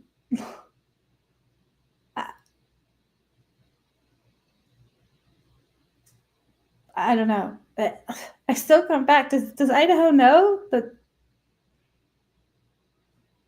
Do they even realize? They just. All right. Whatever. Where were we? The difference would suggest that DNA has a marginally higher capacity to persist on brass than on copper, which is inconsistent with most recent literature explaining poor DNA results for metals. A possible explanation for some of these inconsistencies may be due to the nature of metal surfaces, as in their relative oxidative state, the presence or absence of other coatings. Recovery of DNA from brass cartridge cases could be influenced by washing, lubrication, and anti-corrosion applicants the bullets undergo during manufacturing. This might explain why we observe better persistence of DNA on brass sheets than the persistence observed by Billy, who successfully recovered DNA deposited as cell suspensions from brass cartridge casings only after minutes of deposition. But are they saying like the chemicals that may be applied to a bullet during manufacturing, does that help DNA stick? Or no? Let me read that again. A possible explanation for some of these inconsistencies may be due to the nature of the metal surfaces, as in their relative oxidative state, and the presence or absence of other coatings. Recovery of DNA from brass cartridge cases could be influenced by washing, lubrication, or anti-corrosion applications the bullets undergo. This might explain why we observed better persistence of DNA on brass sheets. Oh, no. Okay, so I think they're saying that that kind of manufacturing stuff doesn't help with the recovery. It makes it worse. Okay. That makes sense. Previous literature considering the recovery of DNA on metals has thoroughly established the difficulties of recovering DNA from copper and brass surfaces. This is thought to be due to one of two mechanisms. One, copper ions interfering with the PCR amplification, and two, degradation due to oxidative damage, the DNA caused by physical contact with copper. Copper interferes with PCR application by binding the DNA bases and blocking access of the DNA polymerase to the DNA template. Direct inhibition of the DNA polymerase competition with magnesium ions required for the polymerase activity or a combination of these factors. Additionally, copper is able to smear DNA at GC sites through the oxidation reactions. Is it the GCAT, the proteins for DNA? Is that the G and C they're talking about, that copper smears those? If you're smearing anything, the DNA proteins, that's not good for identification. I don't know about that. I don't know what they mean by GC sites. Through oxidation reactions, which in turn damages the DNA and therefore reduces the availability intact amplification sites. Our results from the zero time point show that with a DNA purification step, we were able to recover more DNA than if no purification step was performed. Similar results were obtained in previous literature, which found that the addition of purification step helped remove metal ions, allowing DNA results to be obtained.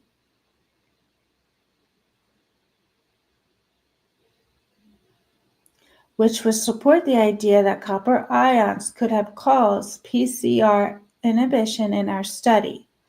However, this is true only for time zero time points, which were deposited and immediately recovered within a 2-minute time frame. This would suggest that the short-term minutes after deposition, PCR inhibition may be a contributing factor to poor recovery from copper-containing surfaces. No substantial increase post-purification in recovery was observed at later time points, suggesting that the DNA is degraded beyond the point of amplification. Though some samples showed a minute increase in DNA recovery post-purification, this recovery was only marginal over the purification values. Therefore, it is reasonable to assume that if copper was causing PCR inhibition, we would have expected to see larger increases in recovery after purification, as seen in the time zero samples. Since this was not the case for the 1 to 4 hour samples, this would suggest another mechanism is affecting the recovery of the DNA from copper surfaces. Since sample purification would remove all PCR inhibitors, it is more likely that the DNA in the samples were unable to be amplified because DNA damage and the PCR inhibition. This is not to say that the PCR inhibition is not a factor in these samples, but that as time from deposition increases, so does the likelihood of oxidative damage is the majority cause of DNA recovery issues.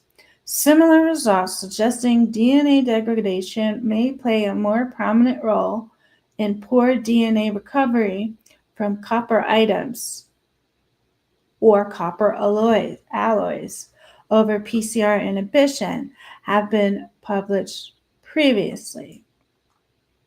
As highlighted by Atkinson, it is important for a forensic practitioner to understand within the case specifics which exhibits submitted for DNA analysis have been expectations of containing a relevant DNA profile at usable amounts. As it is up to their discretion, we learned about this discretion yesterday, which exhibits go forward for DNA testing, we intend that our findings regarding the ability of DNA to participate metals will add to the current pool of empirical data from which forensic practitioners can refer when making decisions on exhibits to send for DNA testing. We also hope the results present here highlight that the absence of evidence is not evidence of absence, as there are many variables that may lead to the loss of DNA on a surface. Therefore, caution should be exercised when considering DNA results within case circumstances to avoid the misinterpretation of samples which yield no DNA findings.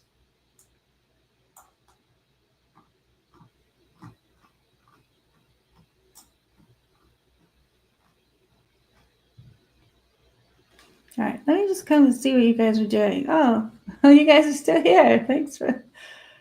Bye, Kathy. I'm glad you learned a lot. Let me go up.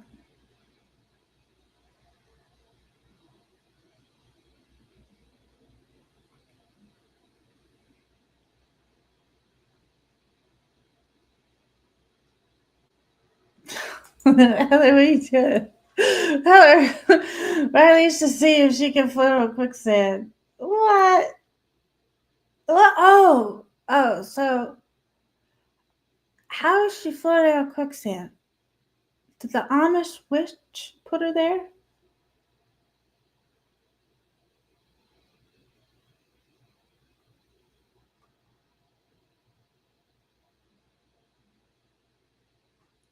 All right, yeah. Tara, that is something I want to confirm. We can look at the definitions of cellular and cell-free data just to be absolutely sure of what they mean.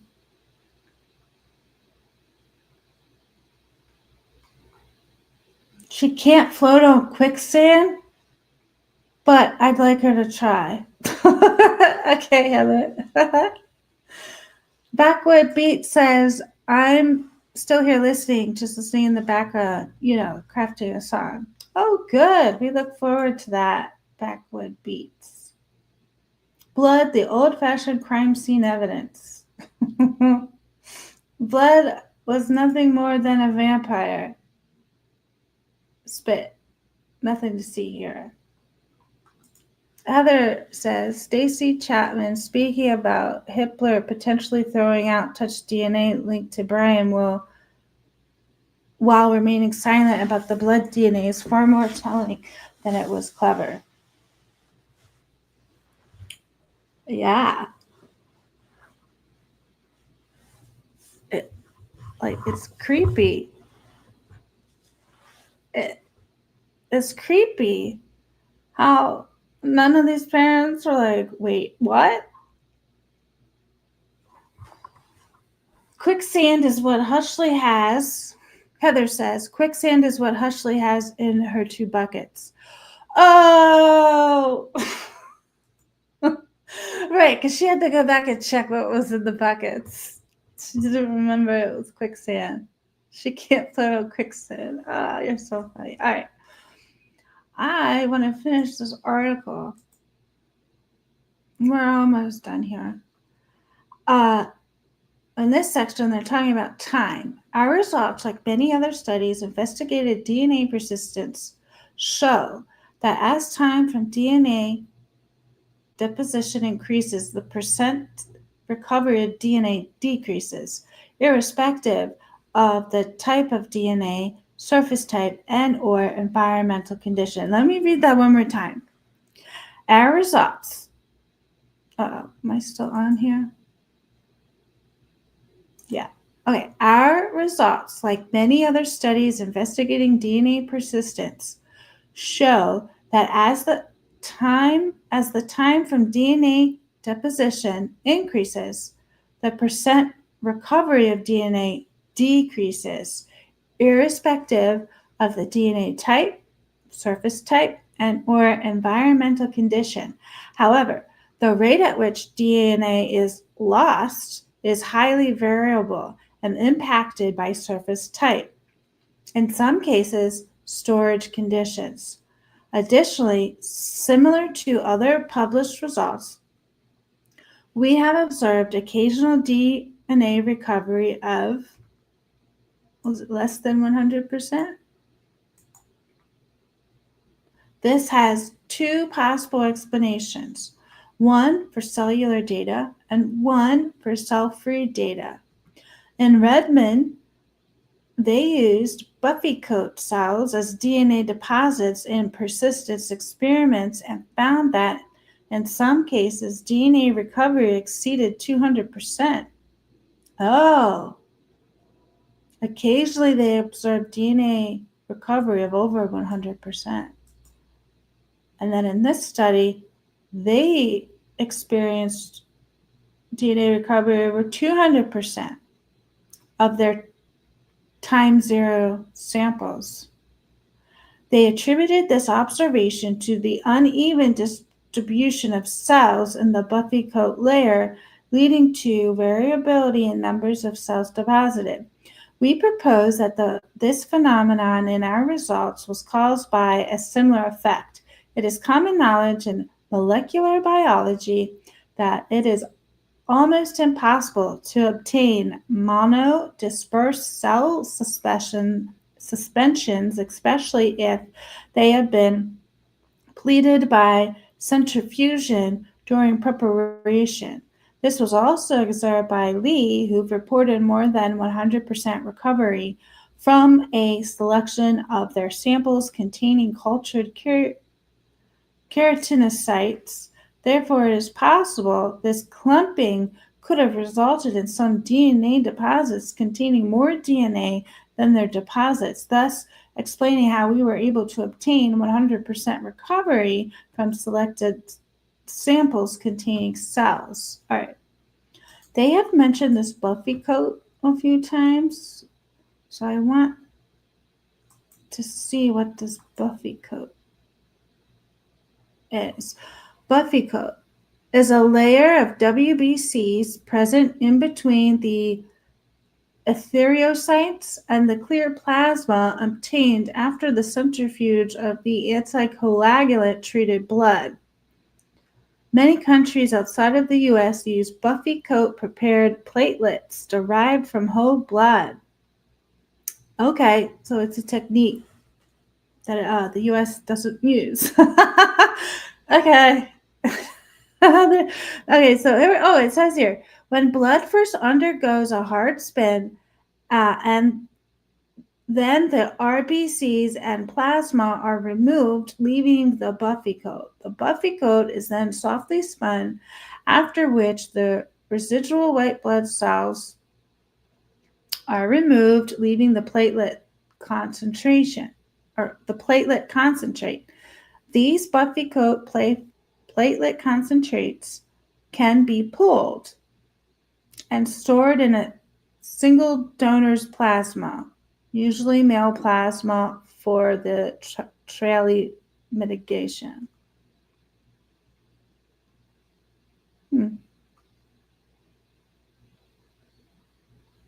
Okay. All right.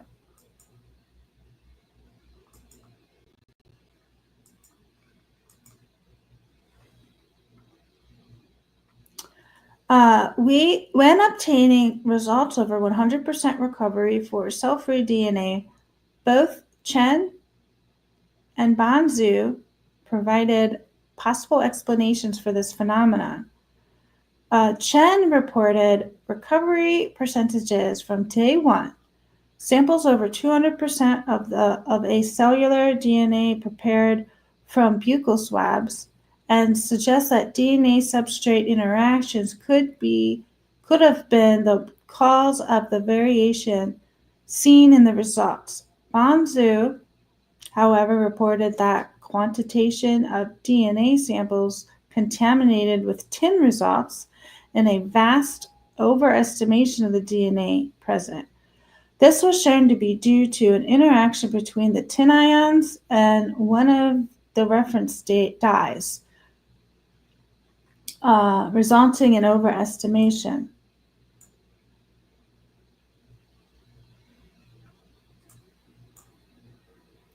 They also reported that using SYBR green-based assay containing ROX reference dye as used in the study did not show this effect. However, since the apparent increases in DNA observed in this study occurred only at early time points, 24 hours or less, we speculate that free metal ions may be present, which were recovered by swabbing. This may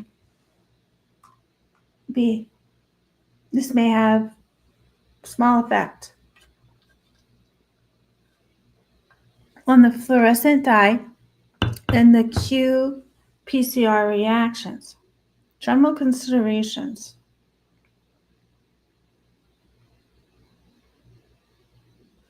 In this work, we have attempted to evaluate the effect of metal surfaces on persistence of cellular and cell-free DNA exposed to 3 different environmental conditions. However, it is important to highlight that altering the variables used within the experiment could have influenced the observed results. For example, changing the DNA collection method in this work, we used a single cotton swab moistened with EB buffer to collect all DNA samples. In practice, there are many swab types available in conjunction with different swabbing techniques, for example, double swab methods, any combination of which may influence recovery efficiency. Additionally, alternative to swabbing, tape lifting is also commonly used for DNA collection and can be assumed to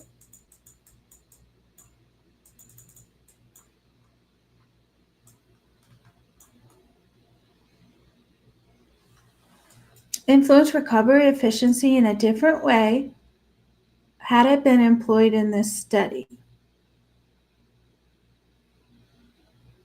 Okay. Conclusion. Let's go to the conclusion. Understanding DNA's ability to persist and be recovered from different types of metals stored under varying environmental conditions is fundamental information which could help a forensic scientist make informed decisions when triaging evidence submitted for DNA analysis. In this study, we assessed the capacity of 3 different types of DNA: cell-free DNA, cellular DNA, and a mixture, to persist on 7 different metals, aluminum, brass, copper, galvanized steel, lead, mild steel, and tin, under 3 defined environmental conditions: normal, dark, and humid. The data presented in this study shows how the type of metal can strongly influence DNA persistence with copper and brass, giving the shortest persistent times and lead, perhaps surprisingly, allowing DNA to persist for the entirety of the 1-year time course. Lead. Oh, yeah, it was lead that could be up to a year, I believe. Additionally, in this study, we observed that different environmental factors did not have a marked effect as expected.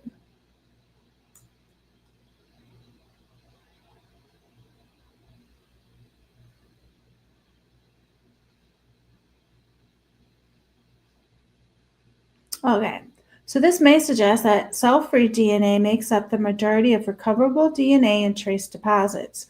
However, further work investigating this in depth would be needed to confirm the theory. These initial results can be used to create a baseline to which future expansion of this work can be measured.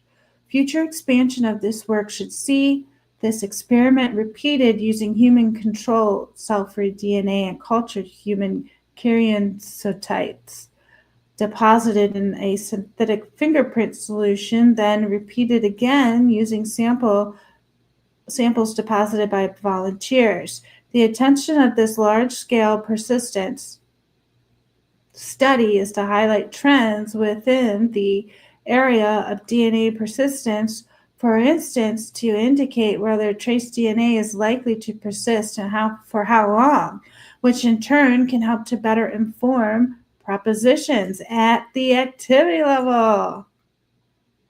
I love it. This work is the first part of a large persistence study which includes nonmetal surfaces, both porous and non-porous. Excellent. So let's see if this article gives us their definition of cellular as cell-free DNA. And then we can expand out from there and see if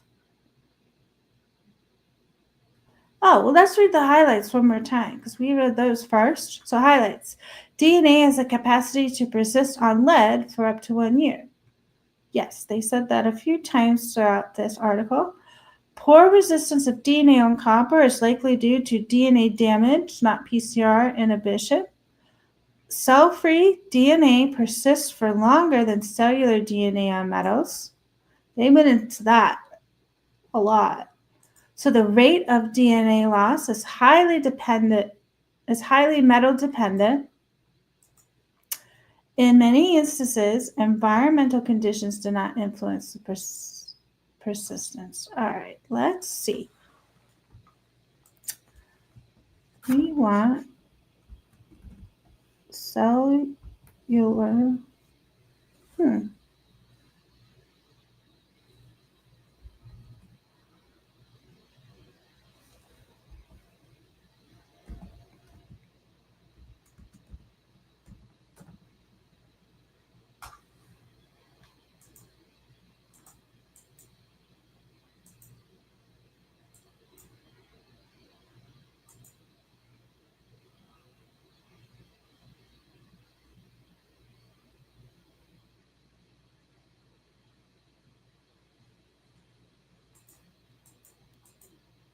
Okay, it doesn't look like they have a link for it. That's okay. We'll look this up elsewhere.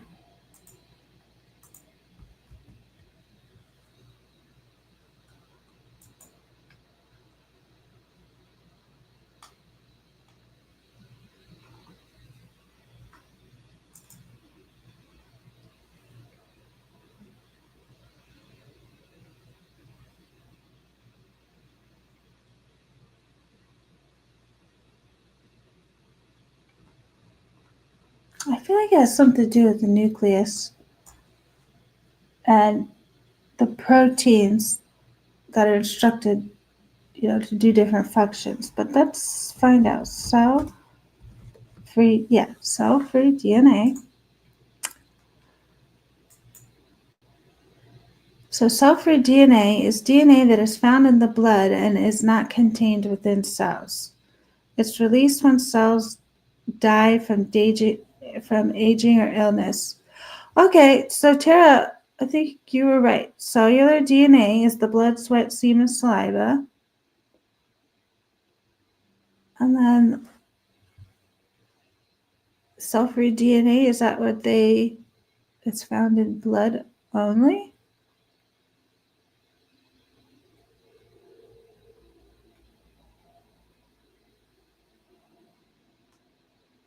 Yeah. What is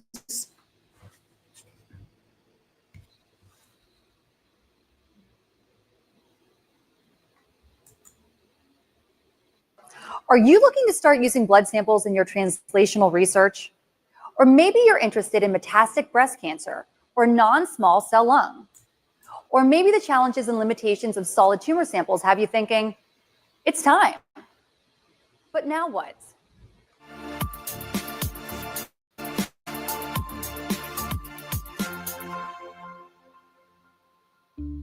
Let's take a closer look at DNA yield and the reality of working with cell-free DNA from plasma. Cell-free DNA, or cfDNA, refers to all non-encapsulated DNA in the bloodstream. A portion of that cell-free DNA originates from a tumor clone and is called circulating tumor DNA, or ctDNA. cfDNA are nucleic acid fragments that enter the bloodstream during apoptosis or necrosis. Normally, these fragments are cleaned up by macrophages, but we believe the overproduction of cells in cancer leaves more of the cfDNA behind. If you've been in the NGS space for a while, you might want to know about sensitivity and specificity. We demonstrated high sensitivity and specificity for variants at frequencies greater than 0.1% with 20 nanograms of input DNA and greater than 0.5% with 5 nanograms. You may have heard about using cfDNA for analysis at 0.01% limit of detection. Now, while the technology exists to reach 0.01%, digital droplet, for example, there's a biological limit we need to talk about. From a 10 milliliter blood sample, using the Applied Biosystems MagMax cell-free DNA isolation kit, we routinely obtain about 20 nanograms of cfDNA for analysis. Some quick math shows us that at 1% limit of detection, we can expect around 25 molecules. At 0.1%, only 2 to 3 molecules are expected to be present. That means that below 0.1%, there may not be any molecules present for analysis. Remember, too, that cfDNA concentrations are highly variable. They can be very low at critical stages, such as early recurrence or development of resistance, where many researchers are now focusing. DNA in hand, your research dictates which path you take at this point. You might choose digital PCR for recurrence monitoring studies, or for research and therapy selection, a next-generation sequencing method may be preferred. Wherever your liquid biopsy research takes you, we can help you get there with complete solutions for cfDNA analysis from just a few targets to multiple gene assays. I hope we've given you some things to think about as you consider using cell-free DNA in your lab, but I'm sure you'll have some questions. So submit your questions at thermofisher.com/ask and subscribe to our channel to see more videos like this. And remember, when in doubt, just seek it out.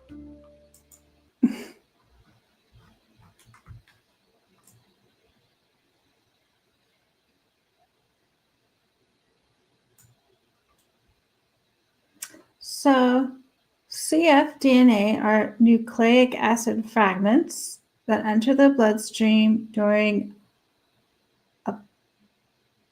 apoptosis and necrosis, cell death. Normally, these fragments are cleaned up by macrophages, but we believe the overproduction of cells in cancer leaves more cell-free DNA behind. These fragments average around 170 base pairs in length, have a half-life of about 2 hours, and are present in both early and late-stage disease in many common tumors, including non-small cell lung and breast, That said, cell-free DNA concentration varies greatly, occurring at between 1 and 100,000 fragments per milliliter of plasma. Plasma is blood.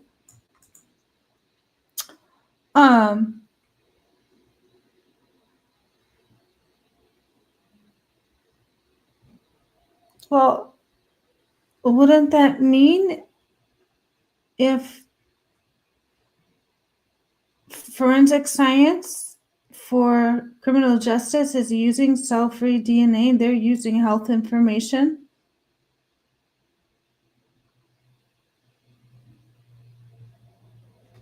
I'm not sure. Let's look up.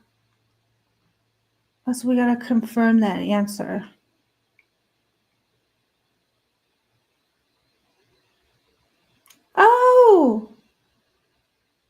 Oh, who was talking about the Q agent? Was that Criminal Confidential?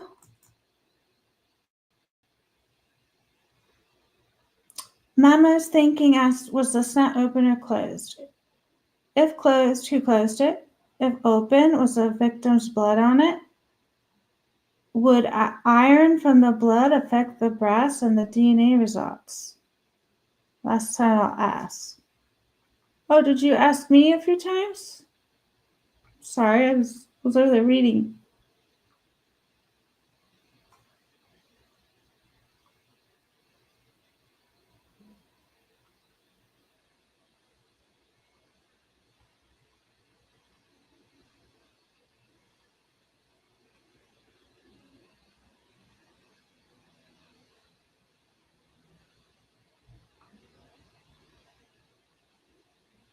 Okay, so we have, I don't think it's known if the snap was open or closed, but that is a great question. Would iron from the blood affect brass and the DNA results? Let's see.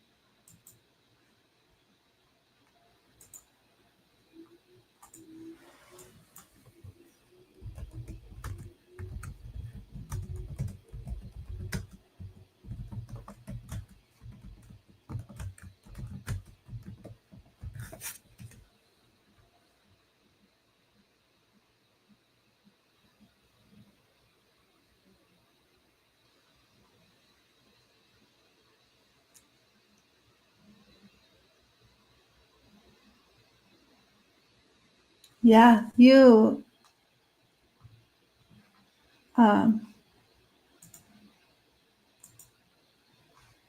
Momo's thinking, you're right on.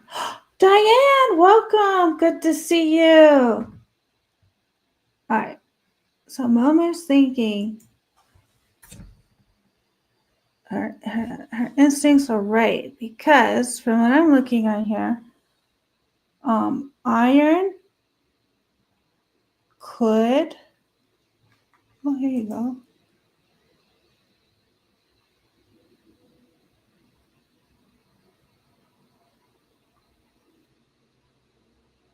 It could trigger DNA damage.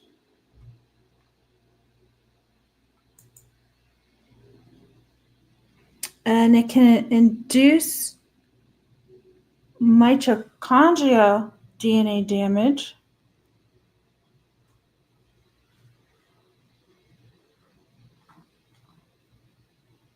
Yeah, like this is like what I was thinking, that the blood from the victim should have overpowered any of this trace skin cells.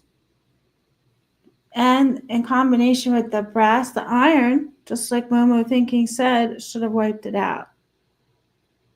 Or diluted it to the point where it was rendered not visible. Or it should have degraded till there was just no more.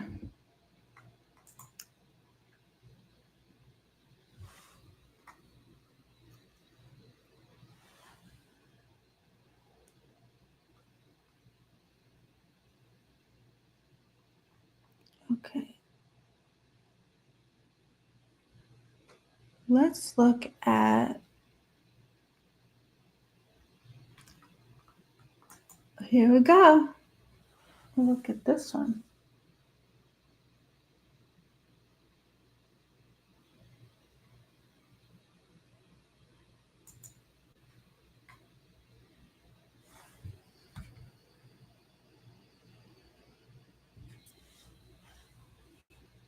look at here. We have it July 22nd, 2020. So it's a 5-year-old thing. This is on ResearchGate.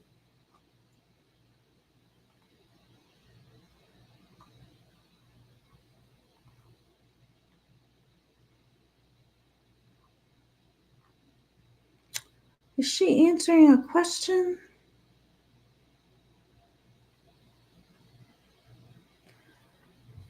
She says, I just started extracting DNA from spiders.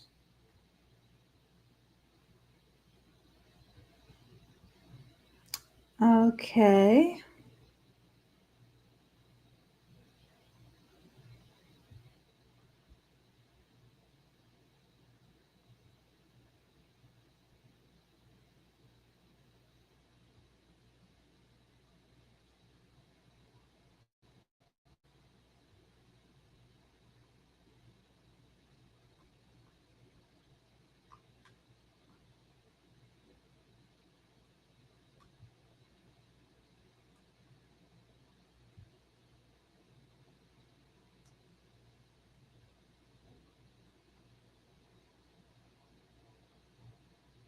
Answers from the University of Copenhagen. We have somebody who said, yes, iron damages DNA pretty strongly, especially at high temperature.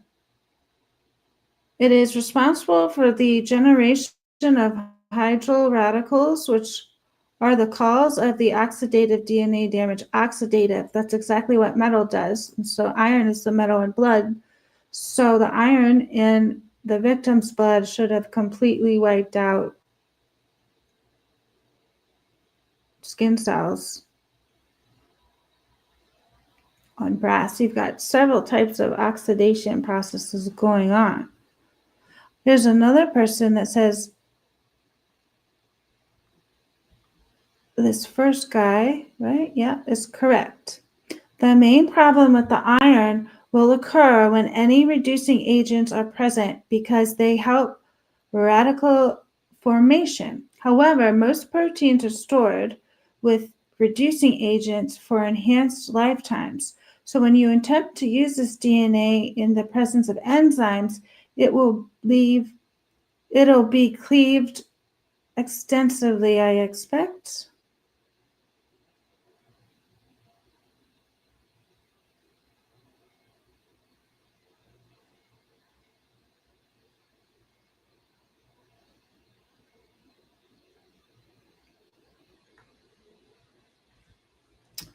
With the vast rather than trace amounts of iron that you have mixed with DNA, I would think you would be much happier starting over than trying to rescue this batch of DNA and ending up destroying it in the process of additional purification. Oh, does that mean the iron of the blood goes through a similar purification process that the copper had to go to so they could see the results so the DNA would last longer? Because they're talking about controlled events here. To answer the next question, I don't think it is practical. Removing even small amounts of metals from DNA can be tricky.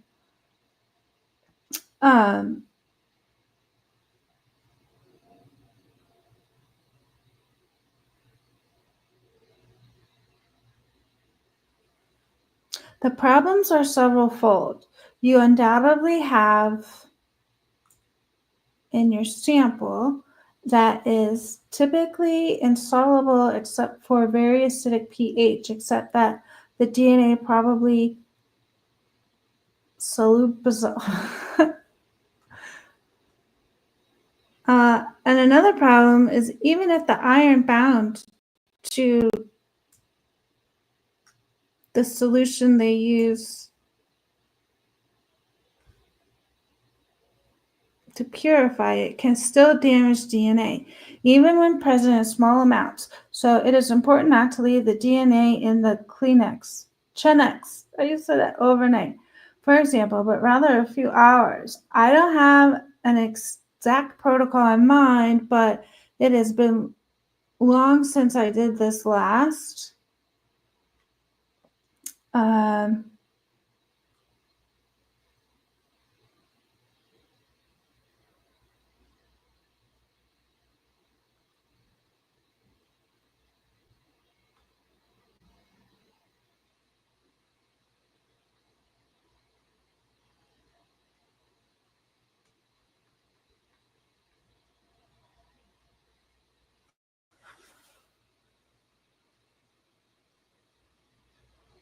Okay, so after these other people answered her question, she says, it's interesting. The rust actually precipitated out on its own, so that the day after DNA extraction, I was left with very distinct rust pellets, did not amplify for most samples. So it seems you are both right. The damage is already done. Severe DNA degradation probably took place during the cell's lysis step. Sadly, those were irreplaceable samples, a good reminder that it's always better to test new consumables with some practice samples before going ahead with the real ones. Oh, look, she says, I was sure I had bought stainless steel ball bearings, but I discovered that chrome steel is what ended up getting ordered. So I guess that explains it. Not a mistake, I will repeat.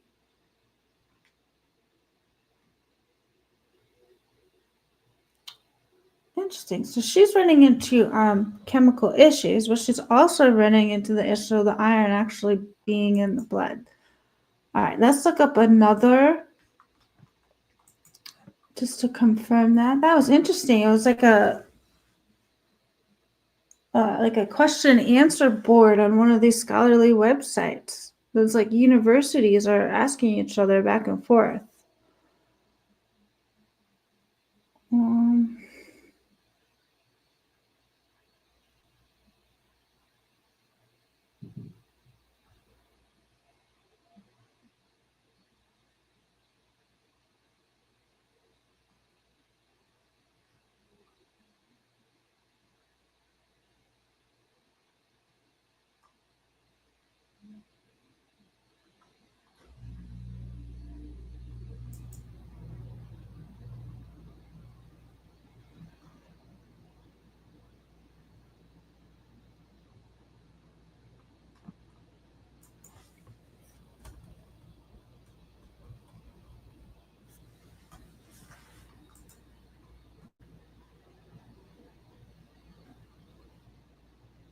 Oh, here we go. AI answered it. Yes, the iron present in blood, specifically with the hemoglobin, can potentially affect trace DNA results from a crime scene by inhibiting the PCR amplification process used to analyze DNA, meaning it could potentially hinder the ability to obtain a clear DNA profile from a blood sample if the iron concentration is too high. This is why proper sample collection and preparation techniques are crucial.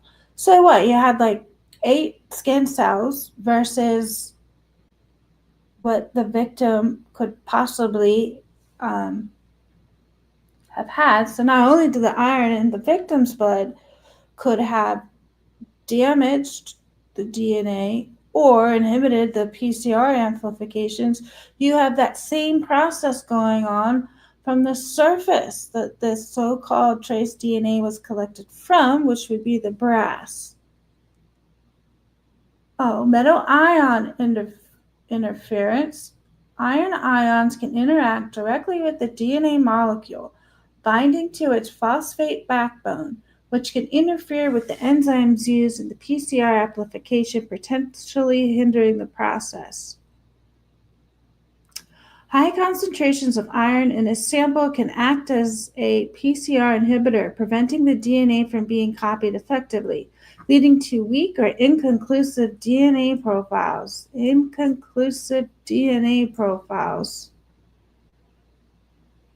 And what did we see on the summary page? They were trying to redact or seal some inconclusive DNA results and statistical analyses. Importance of proper sample preparation. Forensic laboratories take steps to minimize the impact of iron on DNA analysis by using specialized extraction methods that remove potential inhibitors like iron before PCR purification.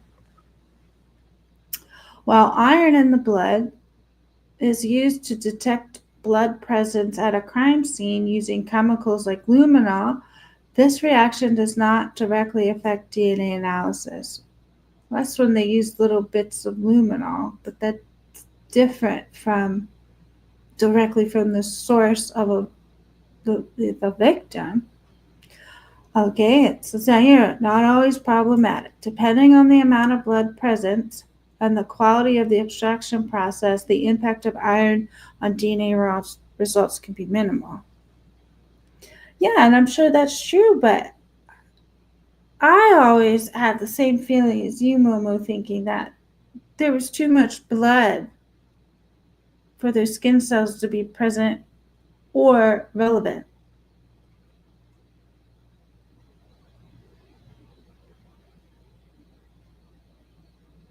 So, great question. The iron affects it greatly. That was awesome. Thank you for your question. Spider DNA extraction. Well, we are going to get closer to the ninja DNA extraction, Heather says, right? Aw, Too Fast for Flea's best name is working in the yard again. Aw, Diane says she's listening while she's cleaning her cage, I'm assuming the bunny's cages.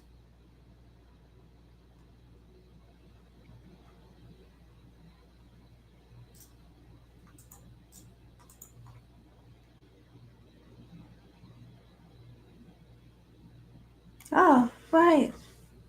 Sure.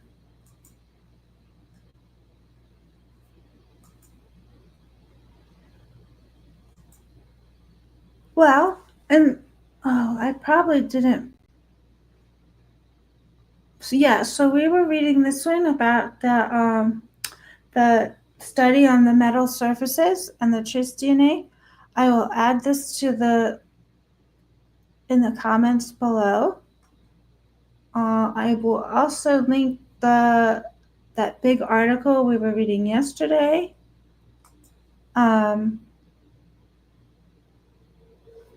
if you want me to link that spider thing, where was it?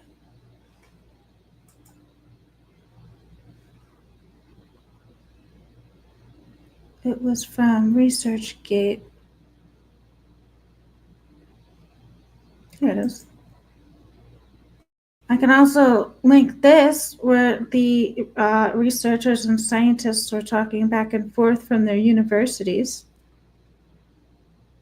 This is really interesting that we found this part right here of where the scientists from the universities ask questions to each other. So we found one that was doing spider DNA extraction. That's awesome.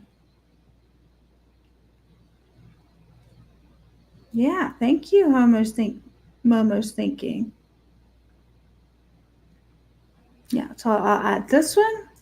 I'll add this DNA study one.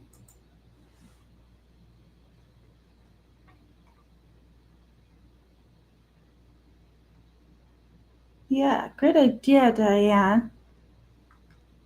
Okay, and then some of the stuff we were reading was right off of the AI Google. So for those, they'll either have to use similar keywords or, take screenshots of when it's up here on the screen.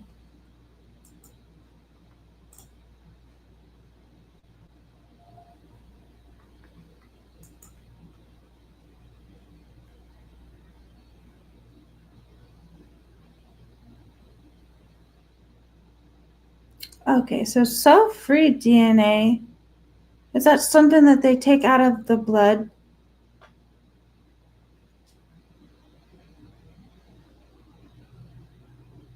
And then cellular DNA is the blood, sweat, semen, saliva.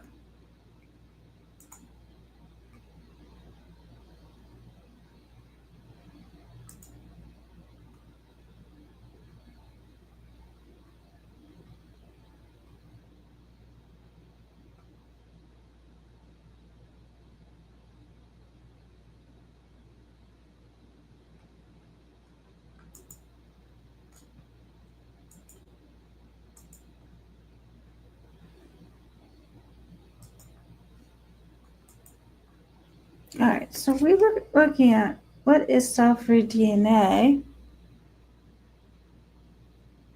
It circulates in fragments. It has a certain amount of base pairs.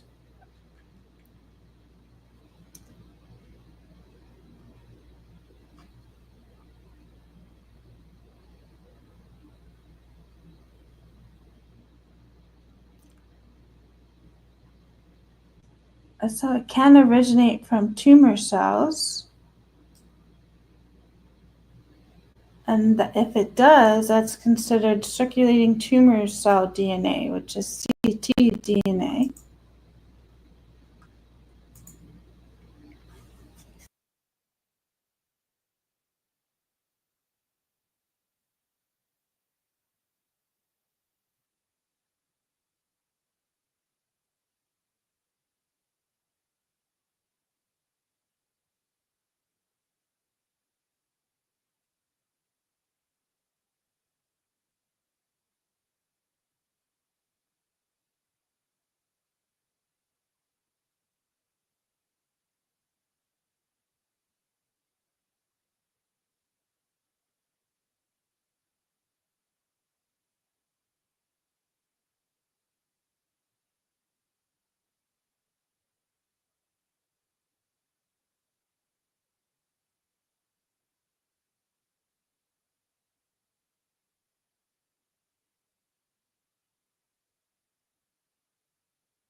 Can you hear me now?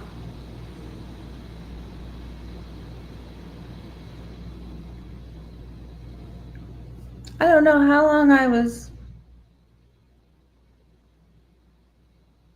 Okay, how about now? Okay, thank you, team.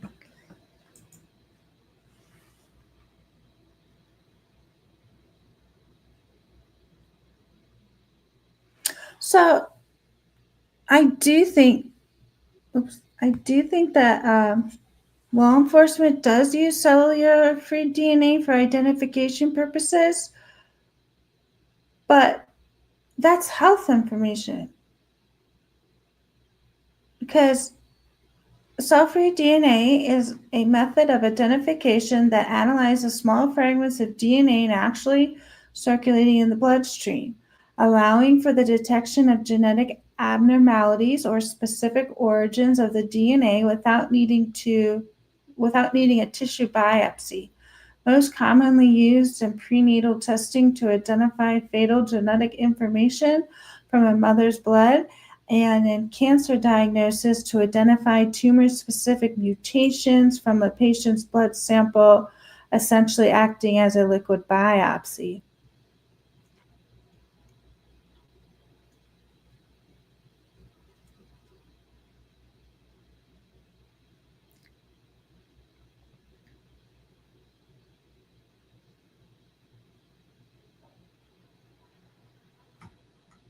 Okay, let's put in law enforcement.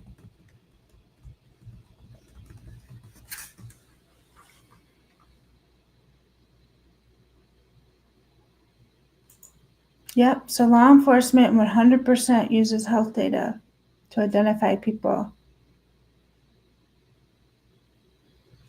Touch DNA. Oh, it specifically has something on here about touch DNA. DNA can be transferred when you touch objects, and this evidence can be used in forensic investigations. Yeah, so I guess some of the touch DNA, depending on where it comes from, can be cell-free, which has health information in it, because it can tell you about disease, cancer in particular.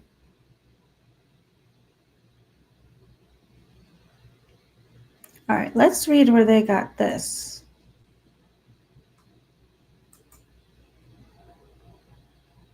Law enforcement data banks.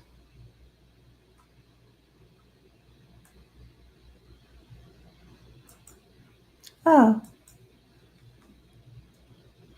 Whoa.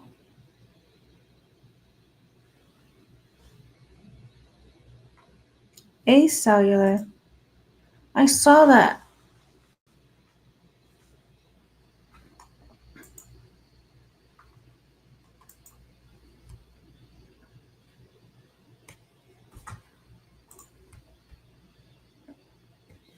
Okay.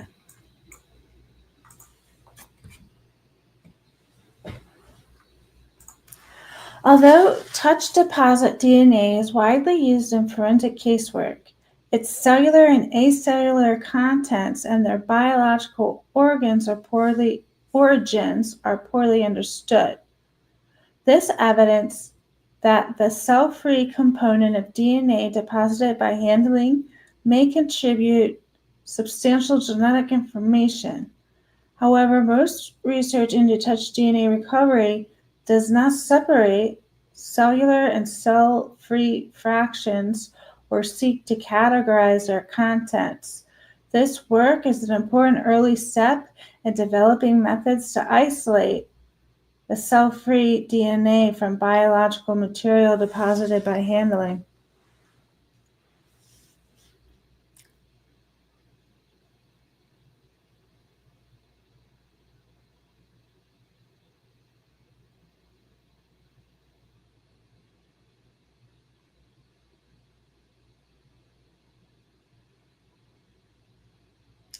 Yeah, I think law enforcement definitely uses health information. They just don't tell anybody.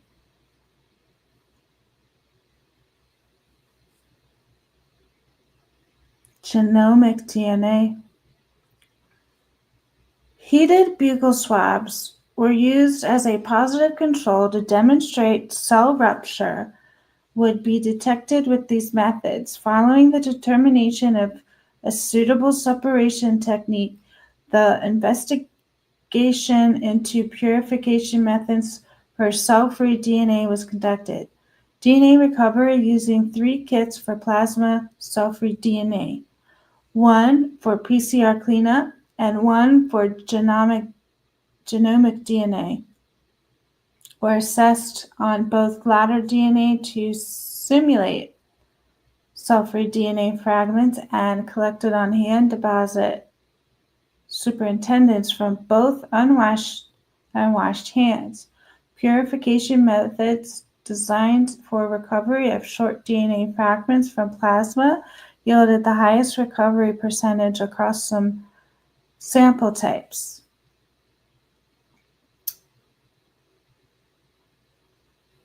Donors' hands were known to shed high levels of cell-free DNA, which were better recovered with method for short fragments rather than traditional genomic techniques.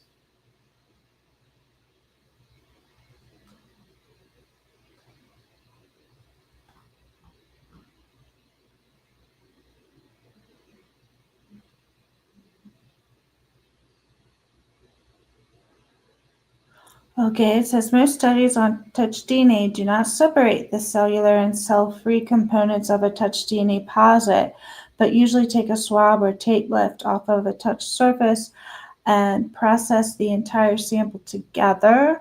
This is intended to produce maximum DNA recovery, but does not shed light on where the touch deposit in the DNA is actually originating.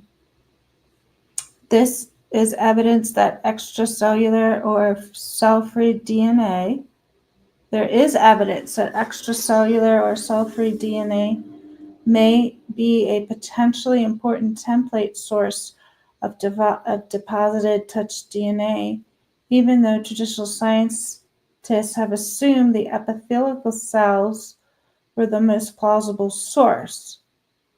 The presence of cell-free DNA has been reported in biological fluids, including human sweat, with levels of so it is. And although amounts of cell-free DNA in sweat vary between people and within individual on different days, this is a potential source of DNA within a touch deposit.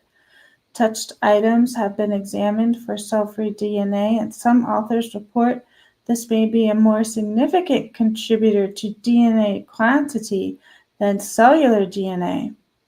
Both complete and partial STR profiles have been obtained from cell-free fraction of touched items samples using traditional forensic typing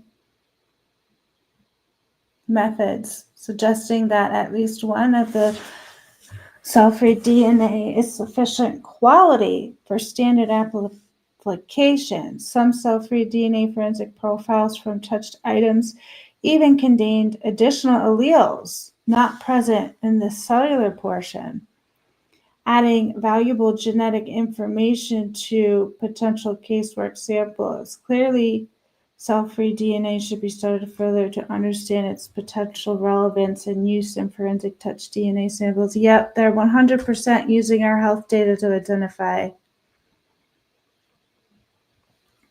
100%. I'm gonna add this one, because this one's good, to the links below. And one more thing I want to look up, and then I'm going to come back to chat. Yes, so if like cell-free DNA can tell, it's used to detect like diseases and cancer. That right there is 100% health information. So I don't know where our lawmakers and law enforcement have been saying that they don't look at our health information when they totally do. Like, how did they get around that with word salad, trying to convince everyone they don't do it? It's right here, they do. All right, so what I also wanted to look up was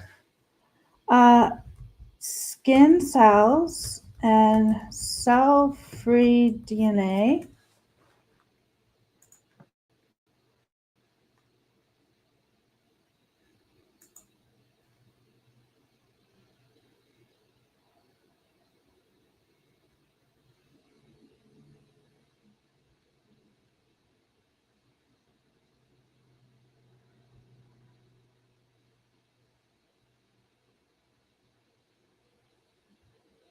Yep. So right here it says, meaning DNA from skin cells can be found circulating in the blood as cell-free DNA. This could be studied in conditions like psoriasis, where significant skin cell turnover occurs, potentially acting as a biomarker for disease activity. How are they like explaining to people they're not looking at health data when they're looking at it all day, every day on Sunday?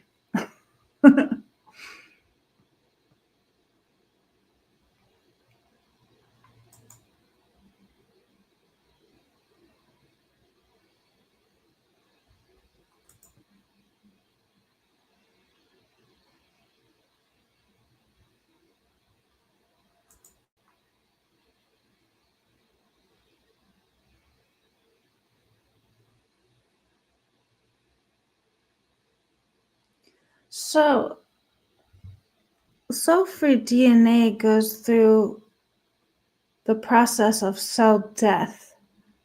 They're programmed cell death. So, those things are dying off of us.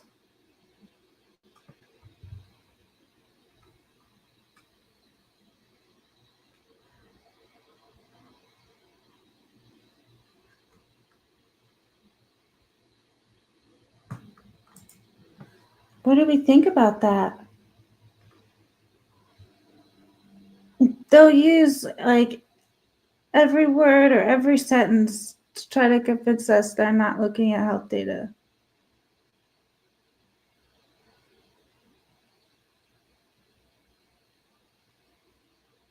Wow. Wait, is Kane scheduled to come on? Where's my...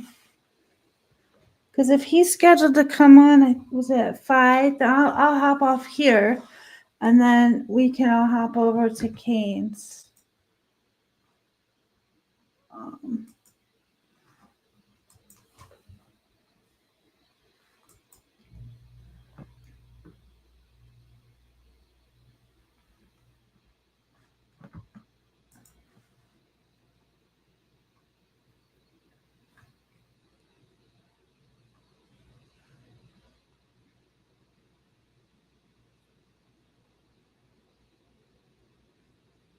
Okay, where can I find? Here's my subscriptions.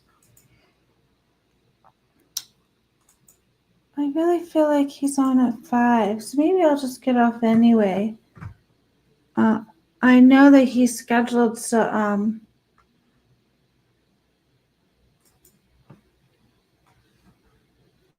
go live at some point. I thought it was today.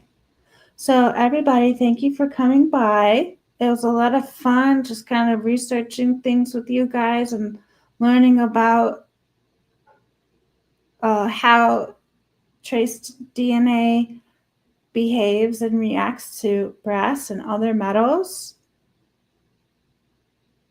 We got it straight from the source, straight from the scientists who created the study to come to those findings. And they also referenced other studies. And they even referenced stuff that was like not consistent with their study. So they just gave us all the information that they had. It was a very good study. I'm going to put that in the description. I have a few links already in there. All of the videos that we watched earlier So thank you all for coming, and hopefully, you know, when CAIM goes live, let's all hop over there, all right? Bye, guys. Thank you.